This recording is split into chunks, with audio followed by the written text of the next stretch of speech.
हम हमेशा कहते थे कि हम मशीन को रूल्स और इनपुट देते हैं, मशीन उसके अगेंस्ट हमें आउटपुट देती है। इसी तरह मशीन लर्निंग की जब हम बात करते हैं, मशीन को इनपुट और आउटपुट देते हैं और मशीन हमें प्रोवाइड करती है रूल्स। तो ये काम जो हम सुनते हुए आ रहे हैं, ये वर्क किस तरह होता है इसे हम देखेंगे। इसमें किसी का कोई क्वेश्चन?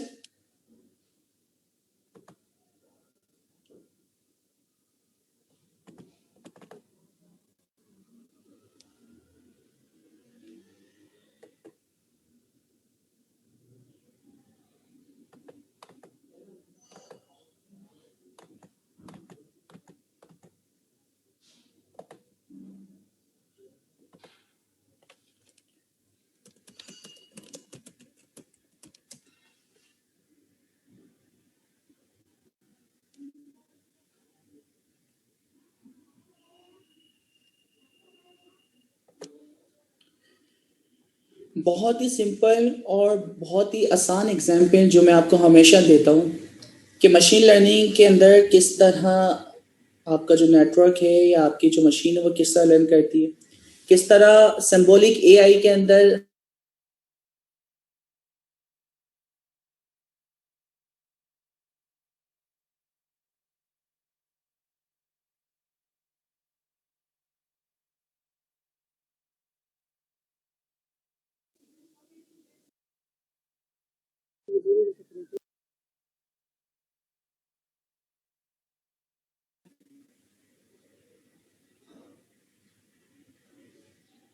No audio.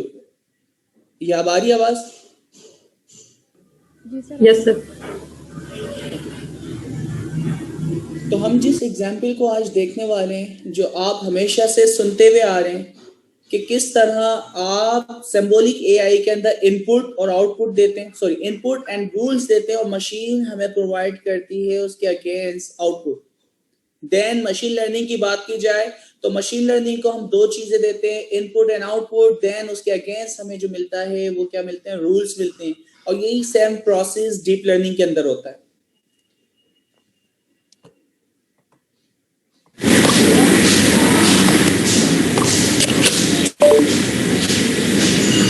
अच्छा, साउंड में डिस्टॉर्शन वगैरह तो नहीं?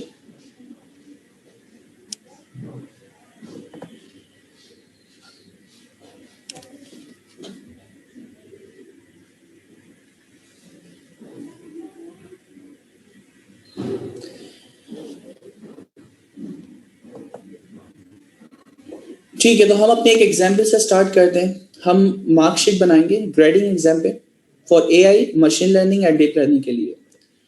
अच्छा, अब मैं कुछ नहीं कर रहा, मैंने एक डेटा सेट बनाना है जो कि रैंडमली जनरेट कर रहा हूँ। डेटा सेट में किस तरह बना रहा हूँ? numpy.random.randint, ये फंक्शन आप पहले ही पढ़ चुके हैं। इसमें मिनिमम और मैक्सिमम वैल्यू बताते हैं कि 20 से 32 के दरमियान की वैल्यूज जनरेट हो और उसकी शेप बताते हैं या साइज बताते हैं। शेप का मतलब है नंबर्स ऑफ रोज जो होंगे 5000, नंबर्स एंड कॉलम जो होंगे वो भी कितने होंगे? 5। तो हम क्या करने जा रहे हैं कि स्टूडेंट कुछ एग्जाम देते हैं, तो हमने कंसीडर किया कि 5 एग्जाम वो देंगे। कौन कौन से? Subject 1, subject 2, 3, 4, 5। तो 5 सब्जेक्ट के वो क्या करेंगे? एग्जाम दे रहे हैं। और 5000 जो रोज हैं या स्टूडेंट्स हैं, उनके जो नंबर्स जनरेट होंगे वो होंगे 20 से 32 के दरमियान। अच्छा, फिर इसी तरह क्योंकि ग्रेड के मुख्तलिफ स्लैब्स होते हैं, तो मैंने इसलिए दूसरे स्लैब्स की वैल्यू भी जनरेट की। डेटा फ्रेम 2 के अंदर अगर आप आए तो यहाँ भी आप देखें 33 से 39 के दरमियान की 5000 रोज एंड 5 कॉलम जनरेट कर रहा हूँ। DF3, DF4, 5, 6, 7। तो 7 जो है मैंने यहाँ पे डेटा फ्रेम जनरेट करवाया, जिनकी रेंज जो है 33 से 39, 40 से 49, 50 से 59 एंड फाइनली 80 to 100। ये रैंडमली जनरेट हमने किया है डेटा, जिनकी numbers of rose and number of column fix हैं। तो आप यहाँ देख सकते हैं। अच्छा, फाइनल मैंने क्या किया? उनको कॉन्कैटिनेट करके एक डेटा फ्रेम में ले आया। तो DF1, 2, 3 को मैंने कंबाइन करके एक नया डेटा फ्रेम बनाया, उसका नाम क्या है? DF। क्योंकि अब 1 to 7 वाले जो डेटा फ्रेम थे मेरे किसी काम के नहीं थे, इस वजह से मैंने उनको क्या कर दिया? डिलीट कर दिया कि मेमोरी के अंदर क्यों वो स्टोर रहे। एफिशिएंट हम मेमोरी को इस्तेमाल करना चाह रहे हैं। तो डीएफ हेड देखें तो आप देखें शुरू की जो 5000 रोज है, हेड का फंक्शन शुरू की सिर्फ 5 रोज उठा के लाता है। तो आप देखें वो कहां से कहां तक थी, हमने वहां बताया है 32 से, बल्कि यहाँ देख लेते हैं 20 से 32 के दरमियान की वैल्यूज है। तो यहाँ देखिए जितने नंबर्स हैं वो 20 से 32 के दरमियान। डेटा फ्रेम को समझ आया, इसमें तो कोई मुश्किल नहीं। जी दोस्तों,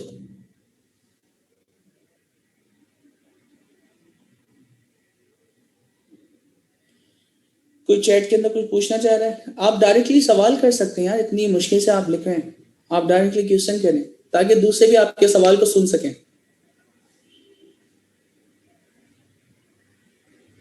अस्सलाम वालेकुम सर। वालेकुम अस्सलाम। सर वो मैंने पूछना था कि जैसे हमने पाइथन में कुछ प्री डिफाइंड फंक्शंस यूज किए उनके बारे में पढ़ा था, तो इसी तरह से उनके अल्टरनेटिवली नमपाई में भी यूज होते। तो अगर आप थोड़ा सा टाइम निकाल कर किसी क्लास में उनके बारे में थोड़ा सा एक्सप्लेन कर दें कि जैसे हमें कोई भी काम करने के लिए, कोई भी फंक्शन करने के लिए नमपाई में कौन कौन से प्री डिफाइंड फंक्शंस को यूज करना होगा, तो उनके बारे में अगर थोड़ा सा बता दें। सर प्रॉब्लम ये कि मेरा कोई मतलब प्रोग्रामिंग बैकग्राउंड नहीं, तो इसी वजह से थोड़ी प्रॉब्लम आ रही है इसमें। अच्छा ज़मीन, मेरा यहाँ पे आपसे क्वेश्चन है, क्योंकि नमपाई हमने बिल्कुल इंडिविजुअल स्टार्ट में पढ़ा है, एक एक फंक्शन के बारे में हमने डिफाइन किया है, तो क्या आपने वो नमपाई की क्लासेस नहीं दी? सर एक क्लास मेरी ऑलमोस्ट 1 घंटे के लिए मिस हुई थी, बाकी तो मैंने पढ़ा था। अच्छा, अब आप उसका हल ये है कि आप ना उसकी रिकॉर्डेड वीडियो देखें लाजमी। जी सर। ठीक है, तो उसको कवर करें, सारी चीजें हमने कवर करी तकरीबन। जी सर। नमपाई की। और सर अगर कोई प्रॉब्लम होता है फिर तो कोई है सोल्यूशन उसका? उसका बिल्कुल सोल्यूशन है। स्लैक के ऊपर मिस रमशा जो है वो यानी आपको क्विक रिप्लाई दे रही होती है, और इसके अलावा हमारी पूरी टीम है, तो स्लैक के ऊपर आप क्वेश्चन करें, फौरन आपको आंसर मिलेगा। Thank you sir. तो हमने यहाँ पे कितनी रोज एंड कॉलम जनरेट करी है, तो यहाँ पे मैं डीएफ करके इसकी शेप देख लेता हूँ। बाकी जो रिमाइनिंग आउटपुट है ना, मैं इनको जरा रिमूव कर दूं।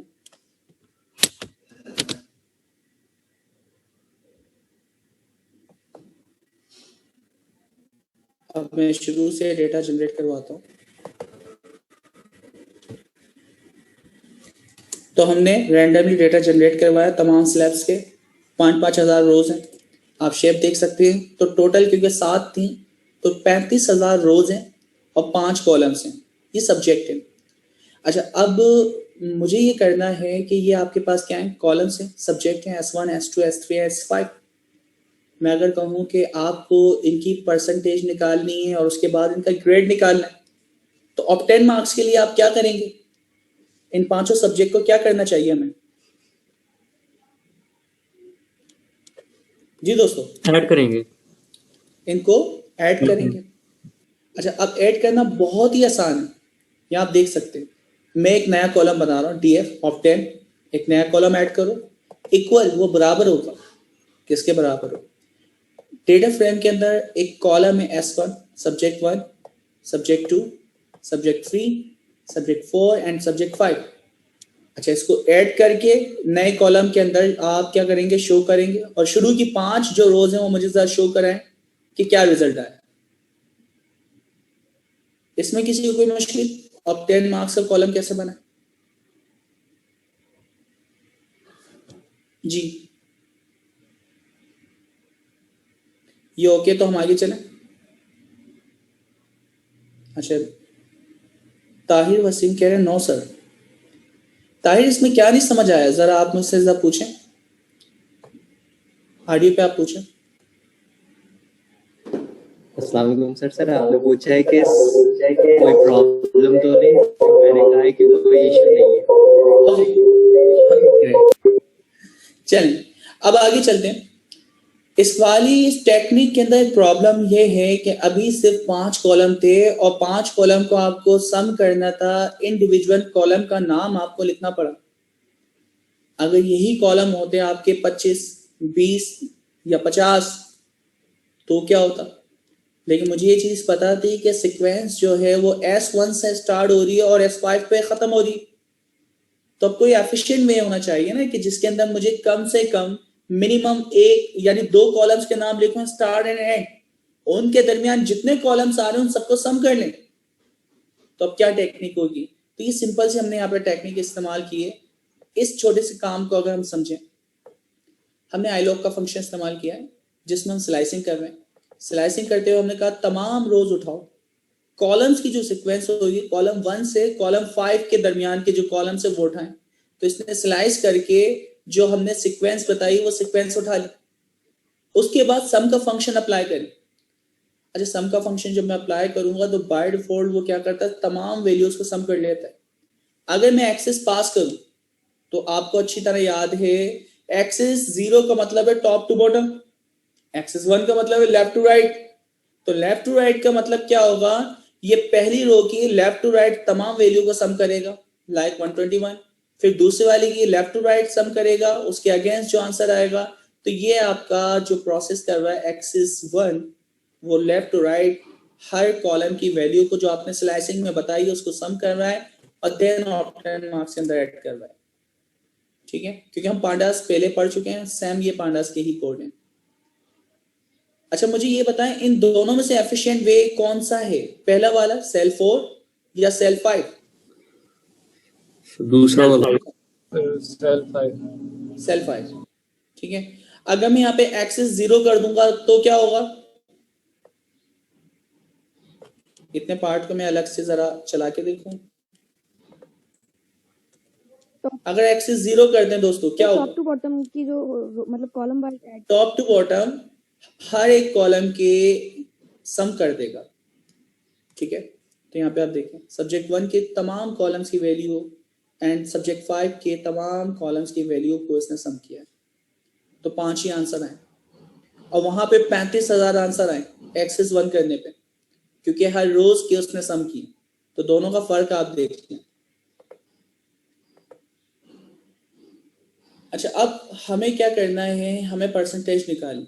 परसेंटेज का सिंपल सा रूल है, obtain marks divided by total marks multiply by 100। तो 500 कांस्टेंट है कि हर सब्जेक्ट के मैक्सिमम जो मार्क्स हैं वो कितने, 100। 5 सब्जेक्ट के हमने सम किए तो कितने होगा, 500 कांस्टेंट मार्क्स हो गए।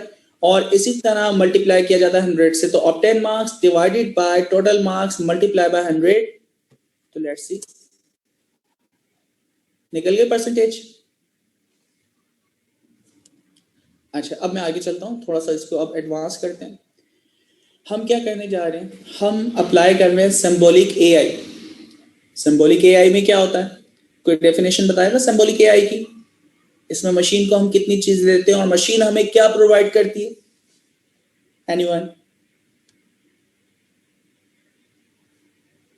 जी, अनम्यूट कर सकते हैं आप अपने आप को।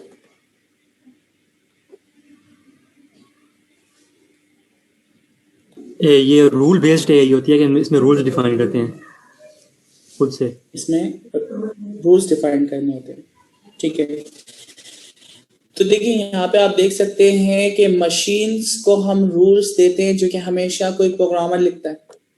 ठीक है, इस प्रोग्रामर को भी ये जो रूल्स होते हैं उस बिजनेस के जो एक्सपर्ट लोग होते हैं वो बताते हैं कि भाई ये चीजें होती हैं, तो ये रूल्स हैं हमारे और इसके अगेंस्ट ये एक्शन लिया जाता है। यहाँ पे आप देखिए, हम मशीन को रूल्स देंगे, इनपुट देंगे और मशीन हमें प्रोवाइड करेगी उसके अगेंस्ट आउटपुट। ठीक है, तो अब सबसे पहले हमें क्या बनाना है, रूल्स प्रोग्रामर खुद लिखता है। अब वो कैसे हम लिखें, हमने एक ग्रेड का फंक्शन बनाया, उसमें एक इनपुट जाएगा x। ठीक है, एक पैरामीटर जा रहा है, उस पैरामीटर को चेक करो कि अगर उसकी वैल्यू 80 से ज्यादा है तो आप एक्शन करना a+ रिटर्न कर देना। अच्छा, ये लॉजिक अगर गलत होती है तो दूसरी लॉजिक चेक करना, फिर तीसरी लॉजिक, चौथी, पांचवी, छठी, सातवीं। तो 7 लॉजिक है। सऊद कादिर, आप कुछ पूछना चाह रहे हैं? जी सर मेरा क्वेश्चन ये है कि एआई की डेफिनेशन ये नहीं होती कि हमें हार्ड कोडिंग किए बगैर मशीन को लर्न कराना।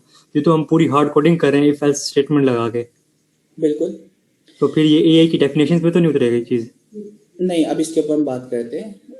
आर्टिफिशियल इंटेलिजेंस एक बहुत बड़ी फील्ड है, ठीक है, जिसकी जनरल जो फील्ड है जिसके अंदर हम पहले ही काम कर रहे थे उसका नाम है सिंबॉलिक एआई।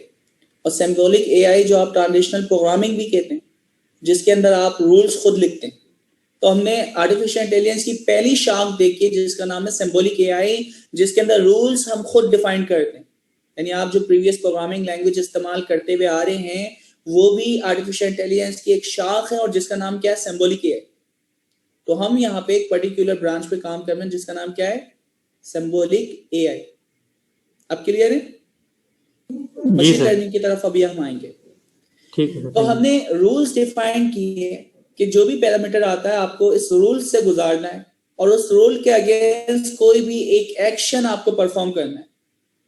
अच्छा, फिर अप्लाई का फंक्शन हम पहले ही पढ़ चुके हैं। एक नया आप क्या करें, कॉलम बनाएं, ग्रेड df डॉट परसेंटेज, क्योंकि परसेंटेज की बेस के ऊपर आपका ग्रेड निकलता है, डॉट अप्लाई, फंक्शन का नाम लिख दें। फंक्शन का नाम हमने क्या लिखा है, देखें तो यहां पे अप्लाई के अंदर जो आपने फंक्शन बनाया सिर्फ उस फंक्शन का नाम आता है। अब यहां पे सवाल ये है कि आपने ग्रेड नाम लिखने के बाद कोई ब्रैकेट ओपन नहीं किए, फंक्शन को डायरेक्टली आपने बता दी। तो अप्लाई में क्या होता है, अप्लाई यही कहता है कि सिर्फ मुझे फंक्शन का नाम बताओ। और क्योंकि आपने यहाँ पे जब ये कॉलम चलाया है, मुझे बता df डॉट परसेंटेज, इससे क्या निकला होगा, एक डेटा फ्रेम निकला होगा या सीरीज आई होगी। सीरीज। तो सीरीज एक सीक्वेंस है, उस सीक्वेंस में हर इंडेक्स के ऊपर एक वैल्यू। अप्लाई जब आप करते हैं तो वो अप्लाई एक वैल्यू निकालता है, और खुद ब खुद अप्लाई का जो फंक्शन होता है उसको ढूंढ के उसके अंदर एज अ पैरामीटर पास कर देता है। तो यहाँ पे अप्लाई ने यही सेम काम किया कि पहली वैल्यू जो भी आई होगी, चेक कर देते हैं कि पहली वैल्यू है क्या, df डॉट परसेंटेज। तो पहली जो वैल्यू है वो 24 है, 24 इसमें x बन के गई है। तो अब इस रूल के मुताबिक इसके अगेंस्ट क्या आंसर आना चाहिए, 24 अगर इसमें x जाता है तो उसके अगेंस्ट क्या आंसर होगा, f फेल होगा। ठीक है। अच्छा, हाफिज मोहम्मद अहमद हाशमी। अस्सलाम वालेकुम सर। सर वो गुजारिश ये थी कि मैं अभी अभी आया हूँ, क्लास ज्वाइन किया, नमाज के लिए गया था, तो जरा थोड़ा सा टॉपिक रिकॉल कर दें कि क्या बात चल रही है। ओके, हम कुछ नहीं कर रहे, हम आर्टिफिशियल इंटेलिजेंस की जितनी ब्रांच है, like symbolic AI, machine learning, deep learning, जो हम एग्जाम्पल देते रहते थे ना कि इसके अंदर हम इनपुट देते हैं, इसमें रूल्स देते हैं, उसके अगेंस्ट हमें आउटपुट मिलता है, मशीन को इनपुट आउटपुट देते हैं, उसके अगेंस्ट हमें रूल्स मिलते हैं, वो इम्प्लीमेंट करके देखें। तो हमने एक रैंडमली डेटा जनरेट करवाया जिसमें 35,000 स्टूडेंट का डेटा है, जिसके अंदर जो हर आपके स्लैब्स होते हैं, ई ग्रेड, एफ ग्रेड, ठीक है, या ए प्लस ग्रेड, उन स्लैब्स के दरमियान की वैल्यूज हमने जनरेट करवाई। तो 35,000 रोज हैं, यहाँ आप देख सकते हैं। ठीक है। उसके बाद हमने उनको सम किया। सम करने के दो तरीके देखे, परसेंटेज निकाली। ठीक है, परसेंटेज निकालने के बाद सिंबॉलिक एआई का रूल ये था कि हम रूल्स देते हैं, इनपुट देते हैं, और मशीन हमें उसके अगेंस्ट आउटपुट प्रोवाइड करती है। ठीक है, तो ये चीज हम करके देखना चाह रहे हैं कि ऐसा ही होता है। हमने रूल्स डिफाइन की कि ये परसेंटेज है, उसके अगेंस्ट आपको ये एक्शन लेना है, और परसेंटेज के ऊपर जाके फार्मूला मैंने अप्लाई किया ग्रेड का, तो एक एक वैल्यू निकल के एक्स में जाती है और उसके अगेंस्ट एक्शन परफॉर्म किया जाता है। तो यहाँ पे देखिए ये परसेंटेज एक एक करके इसमें जाएगी ग्रेड में, और उसके अगेंस्ट उसका एक्शन यानी ग्रेड रिटर्न करेगा, और वो मैं कहां पे स्टोर करवा रहा हूं, ग्रेड के फंक्शन कॉलम के अंदर। ठीक है, तो यहाँ पे आप चेक कर सकते हैं, ग्रेड वाला फार्मूला मैंने चला दिया, शुक्रिया, हमने चलाया। ठीक है, मोस्ट वेलकम। तो आप देख सकते हैं कि शुरू के जो 5,000 रोज थी वो क्या थे, 20 से 32 के दरमियान। तो शुरू के जितने लोग हैं वो क्या होंगे, फेल। लास्ट वाले अगर हम निकालते हैं टेल के जरिए, अब मुझे बताएं सारे क्या होंगे, ए होंगे। सर ए प्लस। ठीक है। अच्छा, इंडिविजुअल में देखना चाह रहा हूं काउंट्स के हर ग्रेड के कितने कितने स्टूडेंट हैं। तो भाई इक्वली हमने डाली थी, वैल्यू जनरेट की थी, तो हर ग्रेड के हमारे पास कितने बच्चे हैं, 5000। अब हम बात कर रहे हैं, हम एक टेक्निक इस्तेमाल करने जा रहे हैं, मशीन लर्निंग। मशीन लर्निंग की डेफिनेशन क्या आती है कि मशीन को हम इनपुट देते हैं, आउटपुट देते हैं, और मशीन हमें प्रोवाइड करती है उसके अगेंस्ट रूल्स। तो अब हैंड क्राफ्टेड जो आपने ग्रेड का फार्मूला लिखा था वो मुझे नहीं लिखना। मशीन लर्निंग में जो सबसे मुश्किल तरीन काम है ये चीज डिसाइड करना कि कौन से कॉलम इनपुट होंगे और कौन से आउटपुट होंगे। तो कौन से कॉलम्स को इनपुट रखना है उन्हें हम कहते हैं फीचर्स। तो फीचर सिलेक्शन हमारा टॉपिक है। फीचर सिलेक्ट करने के लिए बहुत सारी टेक्निक इस्तेमाल की जाती है और स्टैट्स की एक बहुत ही सिंपल टेक्निक है जिसका नाम है कोरिलेशन। तो हम यहाँ पे कोरिलेशन फाइंड करना चाह रहे हैं। तो कोरिलेशन हमेशा न्यूमेरिक नंबर के दरमियान निकलती है, ठीक है। ऐसे कॉलम जो कि नंबर्स हो उनके दरमियान क्या निकलेगी, कोरिलेशन। जैसे डीएफ के अंदर मुझे बताएं कितने कॉलम न्यूमेरिक है जिनके अंदर वैल्यू न्यूमेरिक है। ये कौन से कॉलम को हम छोड़ दें जो न्यूमेरिक नहीं है? सर ग्रेड का। ग्रेड का जो हमारे पास कॉलम है वो न्यूमेरिक नहीं है। तो इसका मतलब है अगर मैं कोरिलेशन अप्लाई करता हूं उसको बार बना के, तो आप देखें आपके पास ग्रेड का कॉलम नहीं आया। देख रहे हैं यहाँ पे कलर्स के अंदर, एनोटेशन के अंदर आपके पास ग्रेड का फंक्शन नहीं है। क्लियर है? तो मुझे सबसे पहले न्यूमेरिक यानी जो ग्रेड है उसको कन्वर्ट करना पड़ेगा नंबर के अंदर। तो अब कैसे करते हैं, क्विक फास्ट ट्रैक में हम करते हैं। हमने मैप का फंक्शन पहले ही पढ़ा हुआ है, हमने हर ग्रेड के अगेंस्ट उसको एक नंबर दे दिया। अच्छा अब देखें आपकी जो सबसे बड़ी वैल्यू है उसकी सबसे छोटी वैल्यू, ग्रेड ए प्लस जो है उसको जो हमने नंबर दिया वो सबसे छोटा नंबर दिया, और जो फेल हो रहा है उसको हमने क्या है सबसे बड़ा नंबर दिया। ऐसा ही है जी। जी सर। अच्छा मेरे पास एक नया कॉलम बन गया जिसका नाम क्या है, ग्रेड 1। अब मैं कोरिलेशन निकालता हूं, ग्रेड की नहीं निकलेगी बाकी सबकी निकलेगी। तो लेट्स सी, ये जो हमारे पास ग्राफ बना है ना इसको समझते हैं। ग्रेड 1 का जो रिलेशन है वो दूसरे कॉलम्स के साथ निकाल रहा है। अच्छा कोरिलेशन जो होती है ना वो हमेशा +1 और -1 के दरमियान होती है। +1 का मतलब यानी 0 से ऊपर अगर रिलेशन आती है इसका मतलब है इनके दरमियान पॉजिटिव रिलेशन है। पॉजिटिव का क्या मतलब है कि एक चीज बढ़ाने से दूसरी चीज बढ़ेगी। यानी ऐसे जितने भी यानी वैल्यूज हैं जिनको 0 से ऊपर नंबर आ रहा है, कॉलम की वैल्यू आ रही है, इसका मतलब है ग्रेड बढ़ाने से वो दूसरी चीजें क्या होंगी, बढ़ेंगी कम होंगी। आप देखें एक चीज बढ़ाने से दूसरी चीज क्या हो रही है, बढ़ रही है या कम हो रही है। ग्रेड का कलर है ग्रे, और दूसरे जितने भी कॉलम्स हैं उनका जो कलर है वो मुख्तलिफ है। तो मुझे बताएं ग्रेड से अगर मैं कोरिलेशन देखता हूं दूसरे कॉलम्स का, क्या कोरिलेशन निकल रहा है, पॉजिटिव है नेगेटिव है? नेगेटिव। नेगेटिव। कि आप जब ग्रेड बढ़ाएंगे यानी फेल की तरफ जाएंगे, तो इसका मतलब है दूसरे जो आपके कॉलम्स हैं नंबर्स वगैरह वो क्या होंगे, कम। और इसी तरह आप दूसरे नंबर्स बढ़ाएंगे तो आपकी जो ग्रेड की वैल्यू है वो खुद ब खुद क्या होगी, कम की तरफ जाएगी। अच्छा कम से मुराद क्योंकि आपने A+ को क्या नंबर दिया है, 1, कि सबसे बड़ा जो ग्रेड होता है उसको आपने सबसे छोटी वैल्यू दी। ये बात समझ आई? कोरिलेशन देखना। सर ये नहीं समझ आया। 10 मिनट में। अच्छा कोरिलेशन सिंपल है, एक वेरिएबल के अगेंस्ट दूसरे वेरिएबल में क्या फर्क पड़ता है। सॉरी सर ग्रेड से नहीं समझ आया आपने, ग्रेड 1 से और 7 जो आपने दिया ना ये।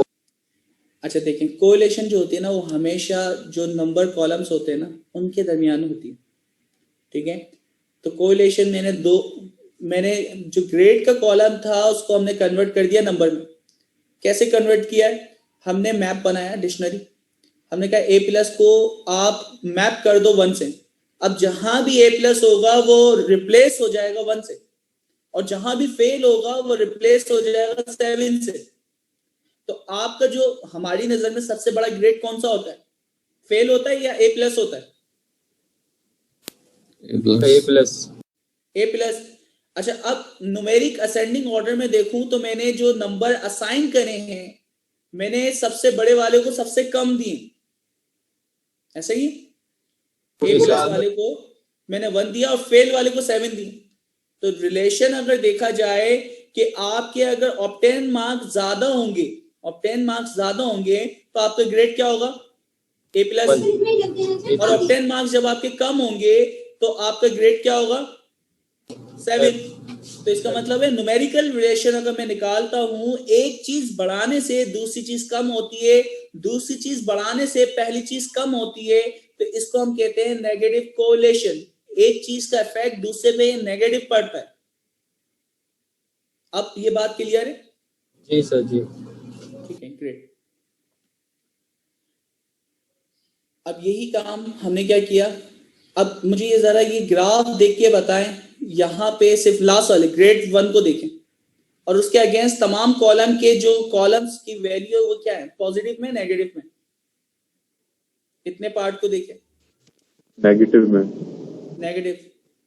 तो क्या होगा, इसका मतलब क्या है, आप एक क्या स्टोरी बनाने की, एक चीज बढ़ाने से दूसरी चीज में क्या होगा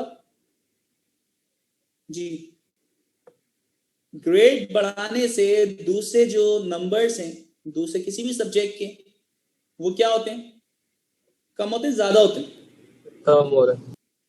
कम हो रहे हैं। तो वो क्यों हो रहे हैं, ऊपर आपने ग्रेड पे देख लिया। चलें अब आगे चलते हैं। अब यही काम ना मैं न्यूरल नेटवर्क पे करना चाह रहा हूँ।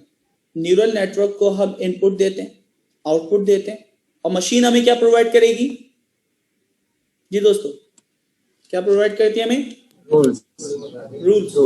तो अब ये कैसे हो रहा है इसको हम देखते हैं। डेटा फ्रेम जो मैंने बनाया था उसमें से मैंने कुछ कॉलम्स निकाल लिए है, सब्जेक्ट 1 2 3 4 5 और फाइनल क्या, ग्रेड। अच्छा, फिर हमने ग्रेड निकालने के बाद जरा मैं एक एक आपको करके दिखाऊं हो क्या रहा है। ये हमने कॉलम्स निकाले, यहां तक ये बात समझ आई है कॉलम कैसे निकालना है, स्लाइस करके आना चाहिए। Yes sir. ठीक है, अब हम आगे चलते हैं। याला जो कॉलम है, तीसरी जो नंबर आपकी रो है, ये क्या कर रही है, ये आपके डेटा को शफल कर रही है। शफल का मकसद पता है क्या होता है, शफल एक्सचेंज सर वो उसकी सीक्वेंस चेंज करना। सीक्वेंस चेंज करना। इसकी सिंपल सी मैं आपको मिसाल दूं कि जैसे वो कमेटी आप डालते हैं या बचपन में आप खेलते थे बादशाह का वजीर कौन, तो आपने पर्चियां लिखी सीक्वेंस से रखी हुई थी कि पहले बादशाह है, वजीर है, सिपाही है और फिर चोर है। फिर आप उस डेटा को लेते हो, उसको मिक्स करते हो। ये जो मिक्स करने कहलाता है शफल करना। शफल करने का पर्पस ये है कि आप बिल्कुल प्योरली रैंडमली एक नंबर उठाएं कि आपको नहीं पता कि इसमें बादशाह है, सिपाही है, चोर है। तो यहाँ पे हम यही काम करने वाले हैं, आपकी तमाम रोज को हम शफल कर रहे, मिक्स कर रहे। मिक्स करने के बाद अब आप देखें रोज की जो सीक्वेंस है वो क्या हो गई। ये देखें, मैंने शुरू की सिर्फ 10 रोज उठाई हैं। पहले शुरू की 10 रोज के अंदर सारे फेल वाले थे, अब क्या है, अब मिक्स आ रहा है डेटा से, फेल मिक्स आ रहा है। वाला तो कोई है तो नहीं बाकी। ये बेस्ट हो गया कि अब कोई बायस नहीं है। अगर मैं न्यूरल नेटवर्क को शुरू के 5000 डेटा देता और सारे फेल होते, न्यूरल नेटवर्क ये सीखता है कि शुरू के जो लोग होते हैं वो हमेशा फेल ही होते हैं, उसके बाद जो होते हैं वो बी ग्रेड होते हैं, सी ग्रेड होते हैं, डी ग्रेड होते हैं, फाइनल वाले जो होते हैं वो ए प्लस होते हैं। तो क्या ये टेक्निक सही थी? इस वजह से हमने डेटा को शफल किया। तो अब न्यूरल नेटवर्क के पास एक फेल आता है, एक ए प्लस आता है, तो वो उनके दरमियान जो है वो रिलेशन फाइंड करने की कोशिश करता है। ठीक है, ये बात क्लियर है दोस्तों, शफल क्यों किया? तो ये सिंपल सी लाइन जो है ये क्या कर देती है, डेटा को शफल कर देती है। अच्छा, अब मुझे ना इनपुट और आउटपुट को अलग करना है। तो आप अगर डीप लर्निंग में ग्रेडिंग सिस्टम बना रहे हो तो मुझे ये बताएं इनपुट क्या होगा और आउटपुट क्या होगा। सर इनपुट हमारी सारी डिपेंडेंट रोज होंगी।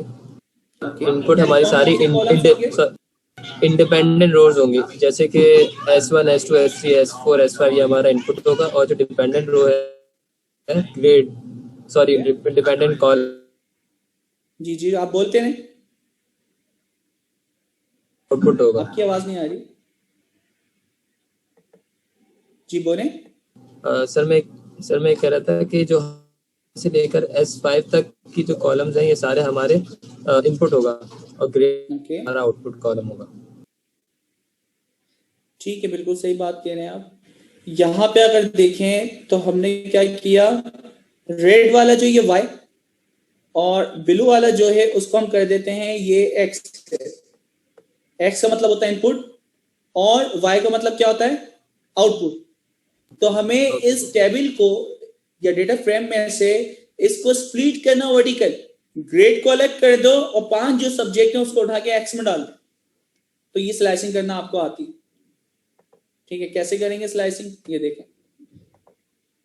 आप यहाँ पे आए, iLog का फंक्शन लगाया, तमाम रोज उठाए, सब्जेक्ट 1 से लेके सब्जेक्ट 5 तक के जो कॉलम है वो उठाए, वो एक्स में डाल दी, कैपिटल एक्स में।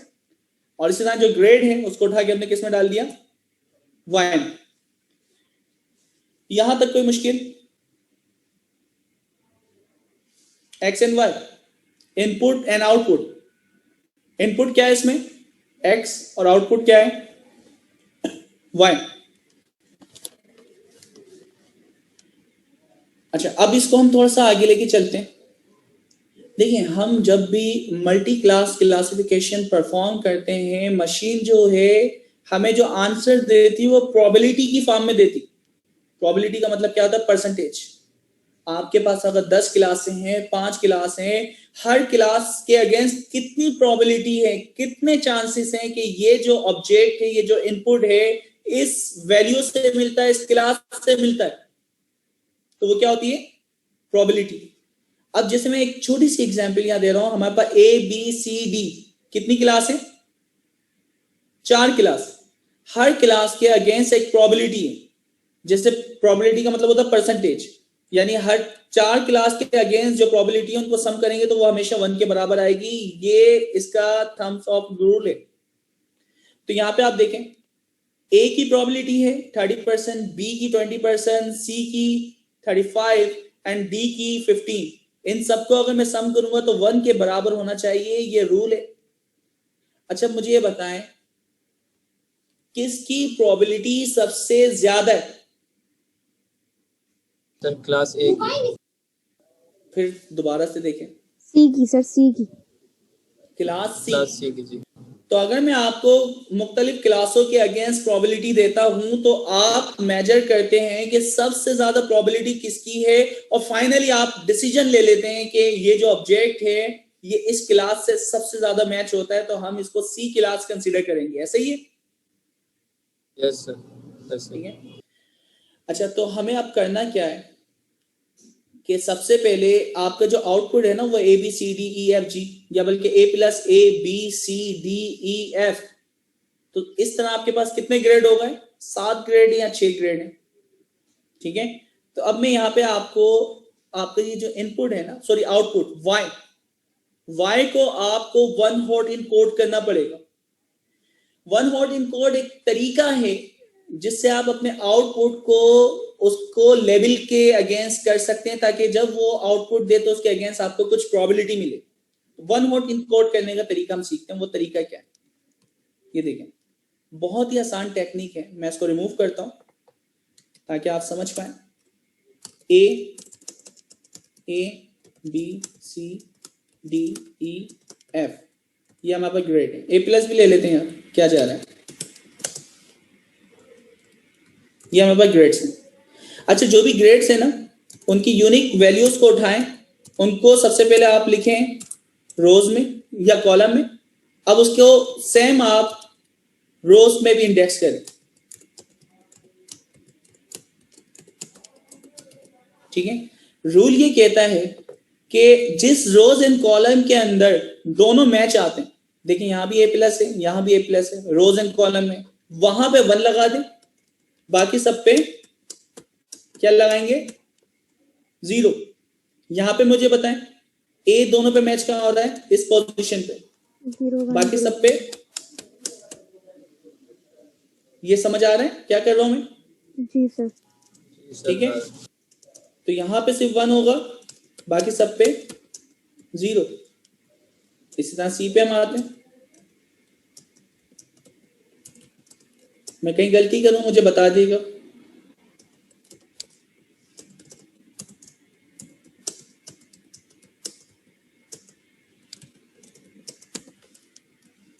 वन हॉट इनकोड करना आ गया आपको? लास्ट वाले का क्या होगा?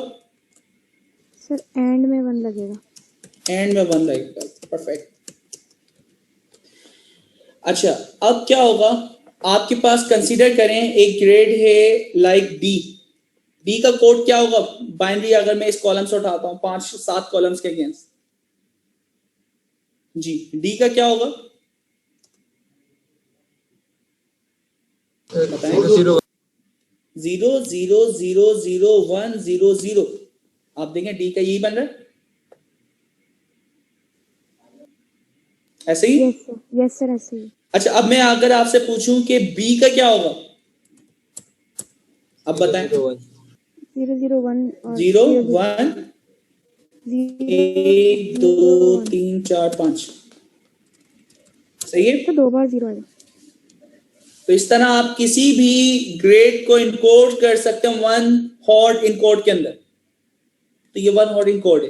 तो ये 1 हॉट इनकोड आपको एक लूप लिखना पड़ता है, एक कंडीशन लिखना पड़ती है, उसको कन्वर्ट करना पड़ता, क्योंकि आप मल्टी क्लास क्लासिफिकेशन परफॉर्म करने जा रहे हैं। तो हमारे पास एक सिंपल सा फंक्शन होता है गेट डमी। तो गेट डमी जैसे मैं फंक्शन लगाता हूं, आप देखिए इसने वही काम कर दिया। ए प्लस के अंदर सिर्फ वहां पे 1 है, बाकी सब में क्या होगा 0। डी में सिर्फ एक के ऊपर जहां डी है वहां पे क्या है 1, बाकी सब में क्या है 0। अब देखिए मुझे कॉलम रोज के इंडेक्स दिखाने की जरूरत नहीं है, सिर्फ कॉलम के इंडेक्स भी दिखाऊं तो बात एक ही है, लेकिन उसके अगेंस्ट सिर्फ 1 होता, बाकी सब में क्या होता 0। क्लियर ये चीज? ये क्या हुआ है 1 हॉट इनकोड जी दोस्तों।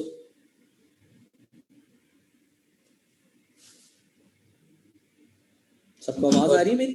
सॉरी सर, सुना नहीं, क्या कहा आपने? नहीं, ये 1 हॉट इनकोड जो हमने किया है, ये टेक्निक समझ आ गई? जी जी सर, आ गई। ठीक है। अच्छा, अब मुझे y को ना 1 हॉट इनकोड करना है।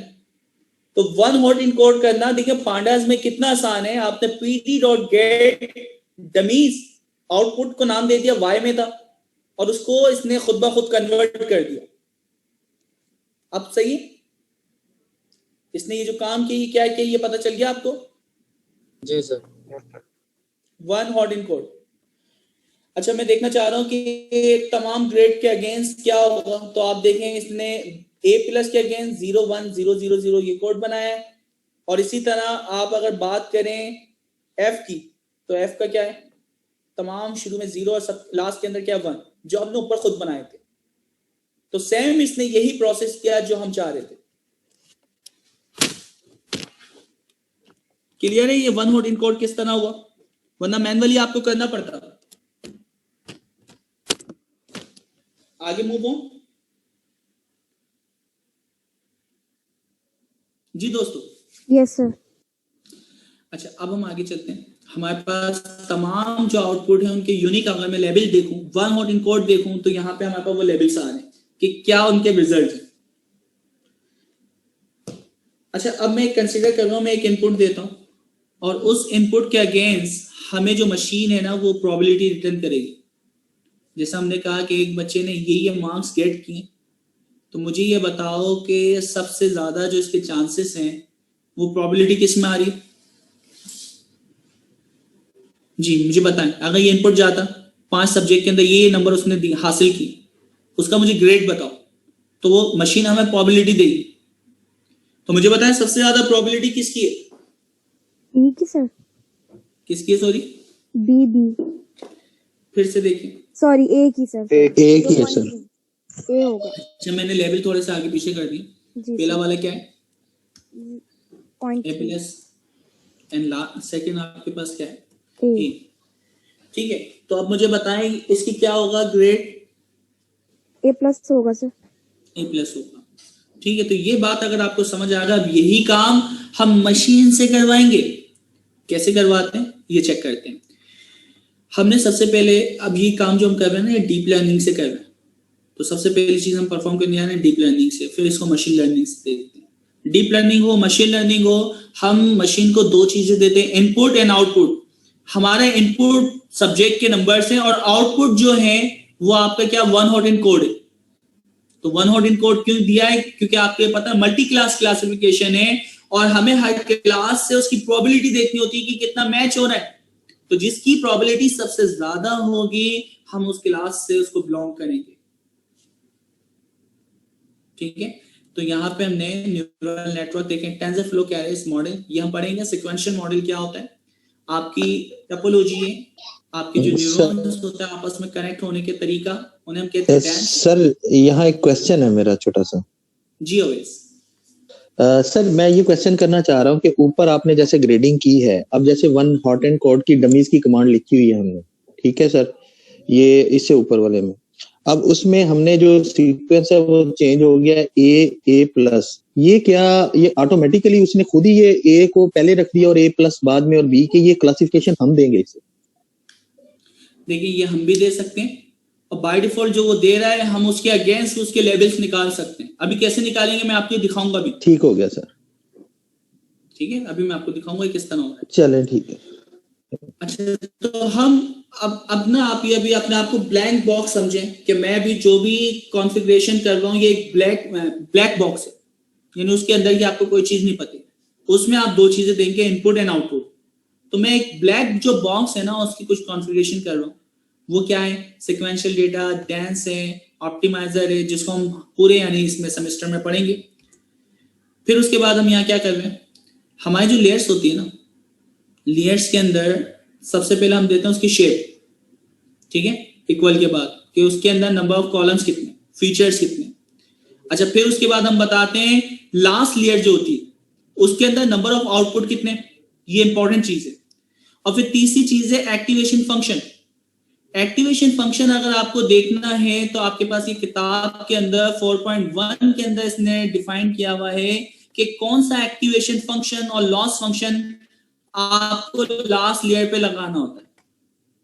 ठीक है, तो यहाँ पे अगर आप आए, ये देखें 4.1 के अंदर, 4.5 के अंदर ये आपके पास नहीं बल्कि 4.1 एक टेबल है, टेबल नंबर 4.1, इसके अंदर बाइनरी क्लासिफिकेशन और लास्ट लेयर पे सिग्मॉइड फंक्शन लगाए, लॉस फंक्शन ये होगा। तो हर प्रॉब्लम के मुताबिक आपके पास लास्ट लेयर का एक्टिवेशन फंक्शन है और लॉस फंक्शन डिफाइन किया हुआ है कि कौन सा लगाना है, ये वैल्यू आपको लिखनी है। तो आपकी टेंशन खत्म हो गई, आप प्रॉब्लम देखें और उसके अगेंस्ट लास्ट लेयर पे एक्टिवेशन फंक्शन कौन सा लगाना है वो आप देख लें, और लॉस फंक्शन कौन सा लगाना है वो भी आपको वहीं से पता चल जाएगा। तो ये कुछ कॉन्फ़िगरेशन है। फर्स्ट लेयर का इनपुट आप जो बताएंगे, जो आपके नंबर ऑफ कॉलम्स हैं, नंबर ऑफ फीचर्स हैं, उसके बराबर होना चाहिए। लास्ट लेयर का जो आप आउटपुट बताएंगे वो इक्वल होना चाहिए जितनी आपकी क्लासेस हैं उनकी यूनिक अगर आप निकालें, जैसे आपकी क्लास यहाँ पे 7 थी तो 7 इसके आउटपुट होना चाहिए। एक्टिवेशन फंक्शन आप देख लें, लॉस फंक्शन भी आप देख लेंगे इस टेबल से। यहाँ पे हमने ये किया, सिक्वेंशियल मॉडल बनाया, डांस, इनपुट देखें हमारे पास कितने जा रहे हैं, इनपुट कितने जा रहे हैं दोस्तों, नंबर ऑफ कॉलम्स कितने जाएंगे जी, हाईलाइट किया हुआ मैंने,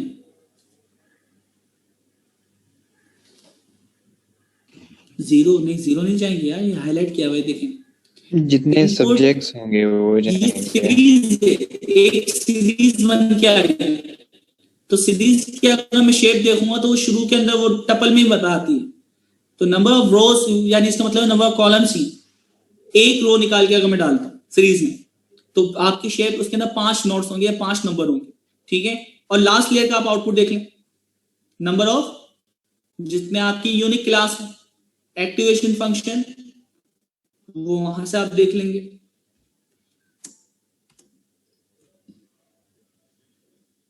ठीक है, ये कंपाइलेशन स्टेप होते हैं, हम सिर्फ एक्यूरेसी को मैच करते हैं। अच्छा, अब मैं यहां पे मॉडल को ट्रेन करूंगा, ये सबसे इंपॉर्टेंट चीज है। जो मशीन को हम इनपुट और आउटपुट देते हैं ना, वो हम मशीन को इनपुट एक्स में, आउटपुट वाई में। लास्ट जो चीज है वो है इपॉक। इपॉक के बारे में किसी को पता है? कोई बताना चाहेगा? जी वो दोस्तों। ये होता है कि हम कितनी बार अपने मॉडल को फिट कर रहे हैं, सॉर्ट ऑफ कितनी बार उससे अपना डाटा रन कर रहे हैं उस मॉडल से। ठीक है मोहम्मद अली, इसको ना हम आसान थोड़ा करके समझते हैं ताकि आपको पूरी जिंदगी याद रहे कि ये इपॉक का मतलब क्या है। देखिए, गन्ने वाली दुकान पे सब गए और गन्ने का जूस सबने पिया, ठीक है। अब ना ये एग्जाम्पल आपको ध्यान में रखनी है। वो क्या करता है, उन गन्नों को उस मशीन से एक दफा गुजारता है पूरे, यानी जो गन्ने की साइज है उस पूरे गन्ने को एक दफा इसने तमाम ये डेटा गन्नों को कंसीडर करें, इसने उस मशीन से गुजारा, तो ये कहलाएगा पहला इपॉक। फिर वो क्या करते हैं, दोबारा उन्हीं गन्नों को उठाता है और फिर दोबारा उसको इनपुट करता है और फिर ये पूरे गन्ने दोबारा से प्रोसेस से पूरा गुजर के निकलते हैं, तो उसमें से और जो बचा हुआ डेटा वो भी निकल जाता है। Second epoch, third epoch, fourth epoch. तो आप अपने डेटा को पूरा नेटवर्क से हर दफा जब गुजारते हैं तो इसको हम क्या बोलते हैं, इपॉक। ठीक है, ये एग्जांपल याद रहेगी।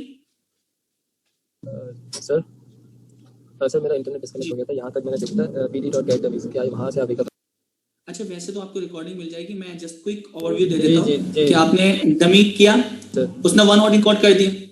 वन हॉट इनकोड करने के बाद मशीन को अगर मैं ये देता हूं एक इनपुट और उसके अगेंस्ट वो हमें प्रोबेबिलिटी देगी, तो हम यहां से देख के बता सकते हैं कि कौन सी क्लास की प्रोबेबिलिटी सबसे ज्यादा है। जैसे कि 30% प्रोबेबिलिटी ए प्लस की है, तो इसका मतलब ए प्लस की प्रोबेबिलिटी सबसे ज्यादा है, तो ये जो इनपुट है ये बिलोंग करता है ए प्लस क्लास से। ठीक है सर। तो इसी के लिए हम कॉन्फ़िगरेशन करना चाह रहे हैं। न्यूरल नेटवर्क को हमें 3 चीजें इंपॉर्टेंट देना पड़ती हैं। पहली लेयर का इनपुट, आखिरी लेयर का आउटपुट और आखिरी लेयर का एक्टिवेशन फंक्शन। ठीक है, ये डायरेक्टली कोरिलेट है। और आखिरी आपके पास होता है लॉस फंक्शन। ये 4 चीजें लाजमी जब भी आप न्यूरल नेटवर्क पे काम करेंगे आपकी प्रॉब्लम के मुताबिक आपको देना होगा। तो इनपुट शेप पहली लेयर की, आउटपुट शेप लास्ट लेयर की, लास्ट लेयर का एक्टिवेशन फंक्शन और फाइनल मैंने क्या बताया है, लॉस फंक्शन। ये 4 चीजें ऐसी हैं जो कि हर दफा आपको हर प्रॉब्लम के मुताबिक अलग होगी। तो वो प्रॉब्लम 4 के अंदर 4.1 टेबल का नाम है और वो टेबल हमने यहाँ पे देख भी लिया। इस टेबल से आप डिसाइड कर सकते हैं कि लास्ट लेयर का एक्टिवेशन फंक्शन क्या होगा, लास्ट लेयर या बल्कि आपका लॉस फंक्शन जो हम लगाएंगे वो क्या होगा। क्लियर है दोस्तों? एक्सक्यूज मी सर, आप इस किताब का फुल टाइटल लिखेंगे आप प्लीज?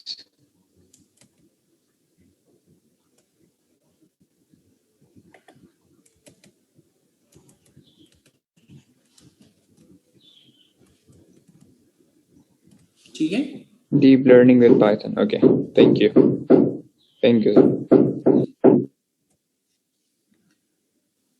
अच्छा जी, तो अब हम आगे मूव होते हैं। पोर्टल पे अवेलेबल नेटवर्क की टोपोलॉजी बताइए कि पहले। अच्छा, मैं इसको ना थोड़ा आसान पर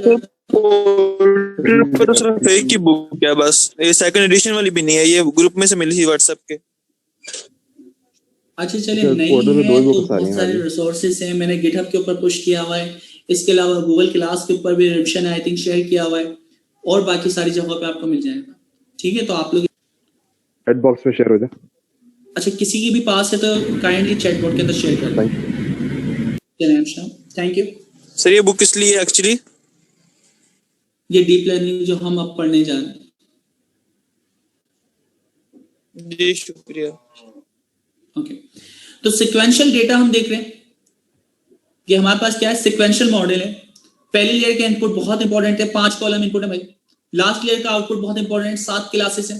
एक्टिवेशन फंक्शन ये हमने वहां से देख लिया क्योंकि मल्टी क्लास क्लासिफिकेशन ये हमने अपने नेटवर्क का एक टोपोलॉजी बनाई है, या नेटवर्क की आप क्या कहेंगे स्ट्रक्चर, उसकी समरी देखना।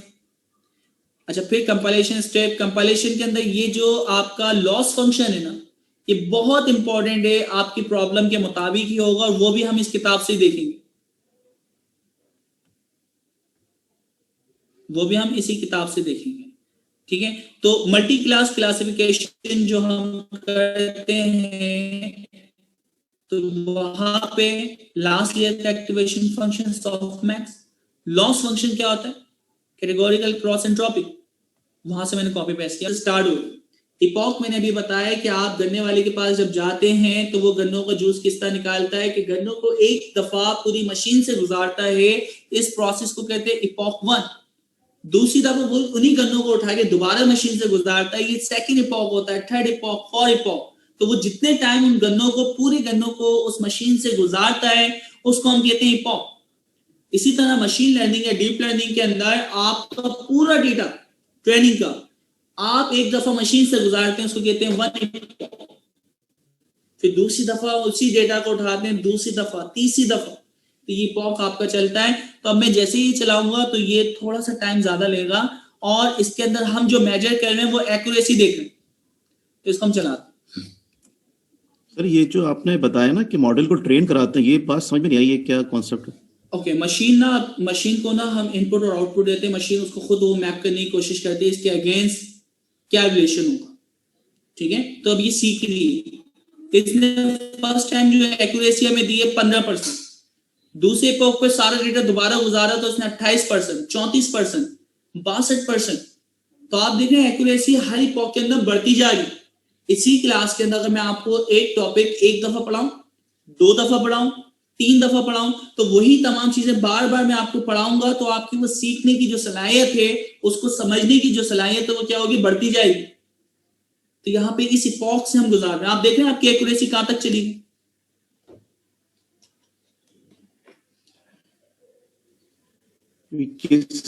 इस कॉलम से हम जज कर सकते हैं कि एक्यूरेसी बढ़ रही है, ये जो 3-4 कॉलम आ रहे हैं इसके अंदर? नहीं, ये क्या कर रहा है, एक्स के अगेंस्ट वाई के दरमियान को पहचानने की जो इसकी सलाहियत है, एक्यूरेसी है, वो बढ़ती जा रही है। जी जी, कि जब भी मैं इसको इनपुट दूंगा एक्स, उसके अगेंस्ट ये वाई को आइडेंटिफाई करे कि ये ए ग्रेड है, बी ग्रेड है। तो शुरू में इसकी 15% एक्यूरेसी थी, अच्छा, अगर मैं इसको देता तो सिर्फ 15 लेबल्स को ये सही आइडेंटिफाई करता 100 में। उसके बाद 22 हो गई। हमने जी, तो अब ये इसको सीखता जा रहे हैं, और आप देखें जितने नंबर ऑफ इपॉक बढ़ते जा रहे हैं, इसकी एक्यूरेसी इंप्रूव होती जा रही है। अभी कितने इपॉक हुए? 84 हो गई अभी। ठीक है, 81 और ये नहीं, इपॉक देखें आपके 50 इपॉक हुए, अभी भी 50 बाकी। मैंने कुछ उसमें 80 के बाद जो डिक्रीज भी हो रही है। हाँ, बिल्कुल डिक्रीज होती है, हर दफा आपकी कभी ज्यादा कभी कम, फिर उनकी एवरेज निकाली जाती है। सर जी, ये जो बैचेस बन रहे हैं 1094, ये ऑटोमेटिकली बन रहे हैं या ये आपने डिफाइन किया कहीं पे? ये ऑटो खुद ब खुद मैनेज कर रहा है। ठीक, थैंक यू। ये वो जो हम डिफाइन भी कर सकते हैं बेस साइज। ये जो फंक्शन यूज किया हम ख्याल में, उसकी वजह से ही चल रहा है खुद।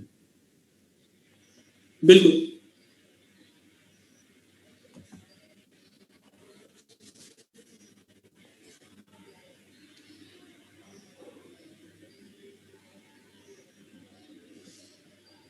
हमें तो 69 हुए, और एक्यूरेसी आप देखें हमारी 82, 83, 84 के नियरेस्ट है।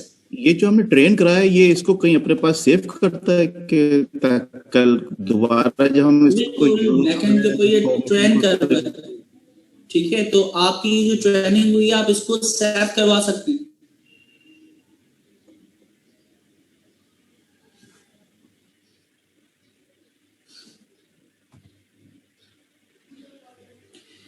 अब क्योंकि आपकी जो ट्रेनिंग होती है ना, अभी तो बहुत बड़ा होता है, मे भी ये 4 दिन 5 दिन भी ले, तो इस वजह से हम अपनी ट्रेनिंग को सेव करवाते रहते।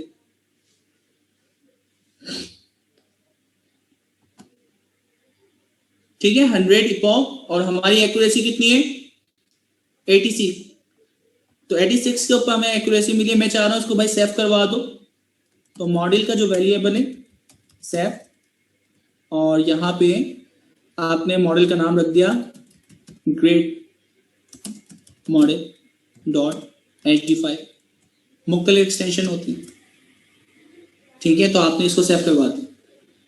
नेक्स्ट टाइम मुझे सारा का सारा काम दोबारा ट्रेन करवाने की जरूरत नहीं। मैं अगर आपको ये मॉड्यूल दूंगा तो ये मॉड्यूल से सेव किया हुआ दूंगा, आप वहां पे क्या करें, मॉड्यूल.लॉट। अच्छा, आप यहाँ पे एक नोट करें कि हम क्या कर रहे हैं, रैंडमली डेटा जनरेट करवा रहे हैं 20 से 100 के दरमियान। 100 सैंपल होंगे, 5 कॉलम्स हैं उसके। तो ये डेटा हमने एक नया जनरेट करवाया है, DF1 या DF2 कर दें, ये डेटा जनरेट हो गया, ठीक है। अच्छा, अब मैं देखिए क्या कर रहा हूं, एक नॉर्मली मैंने इसको इनपुट दिया कि ये 5 सब्जेक्ट हैं,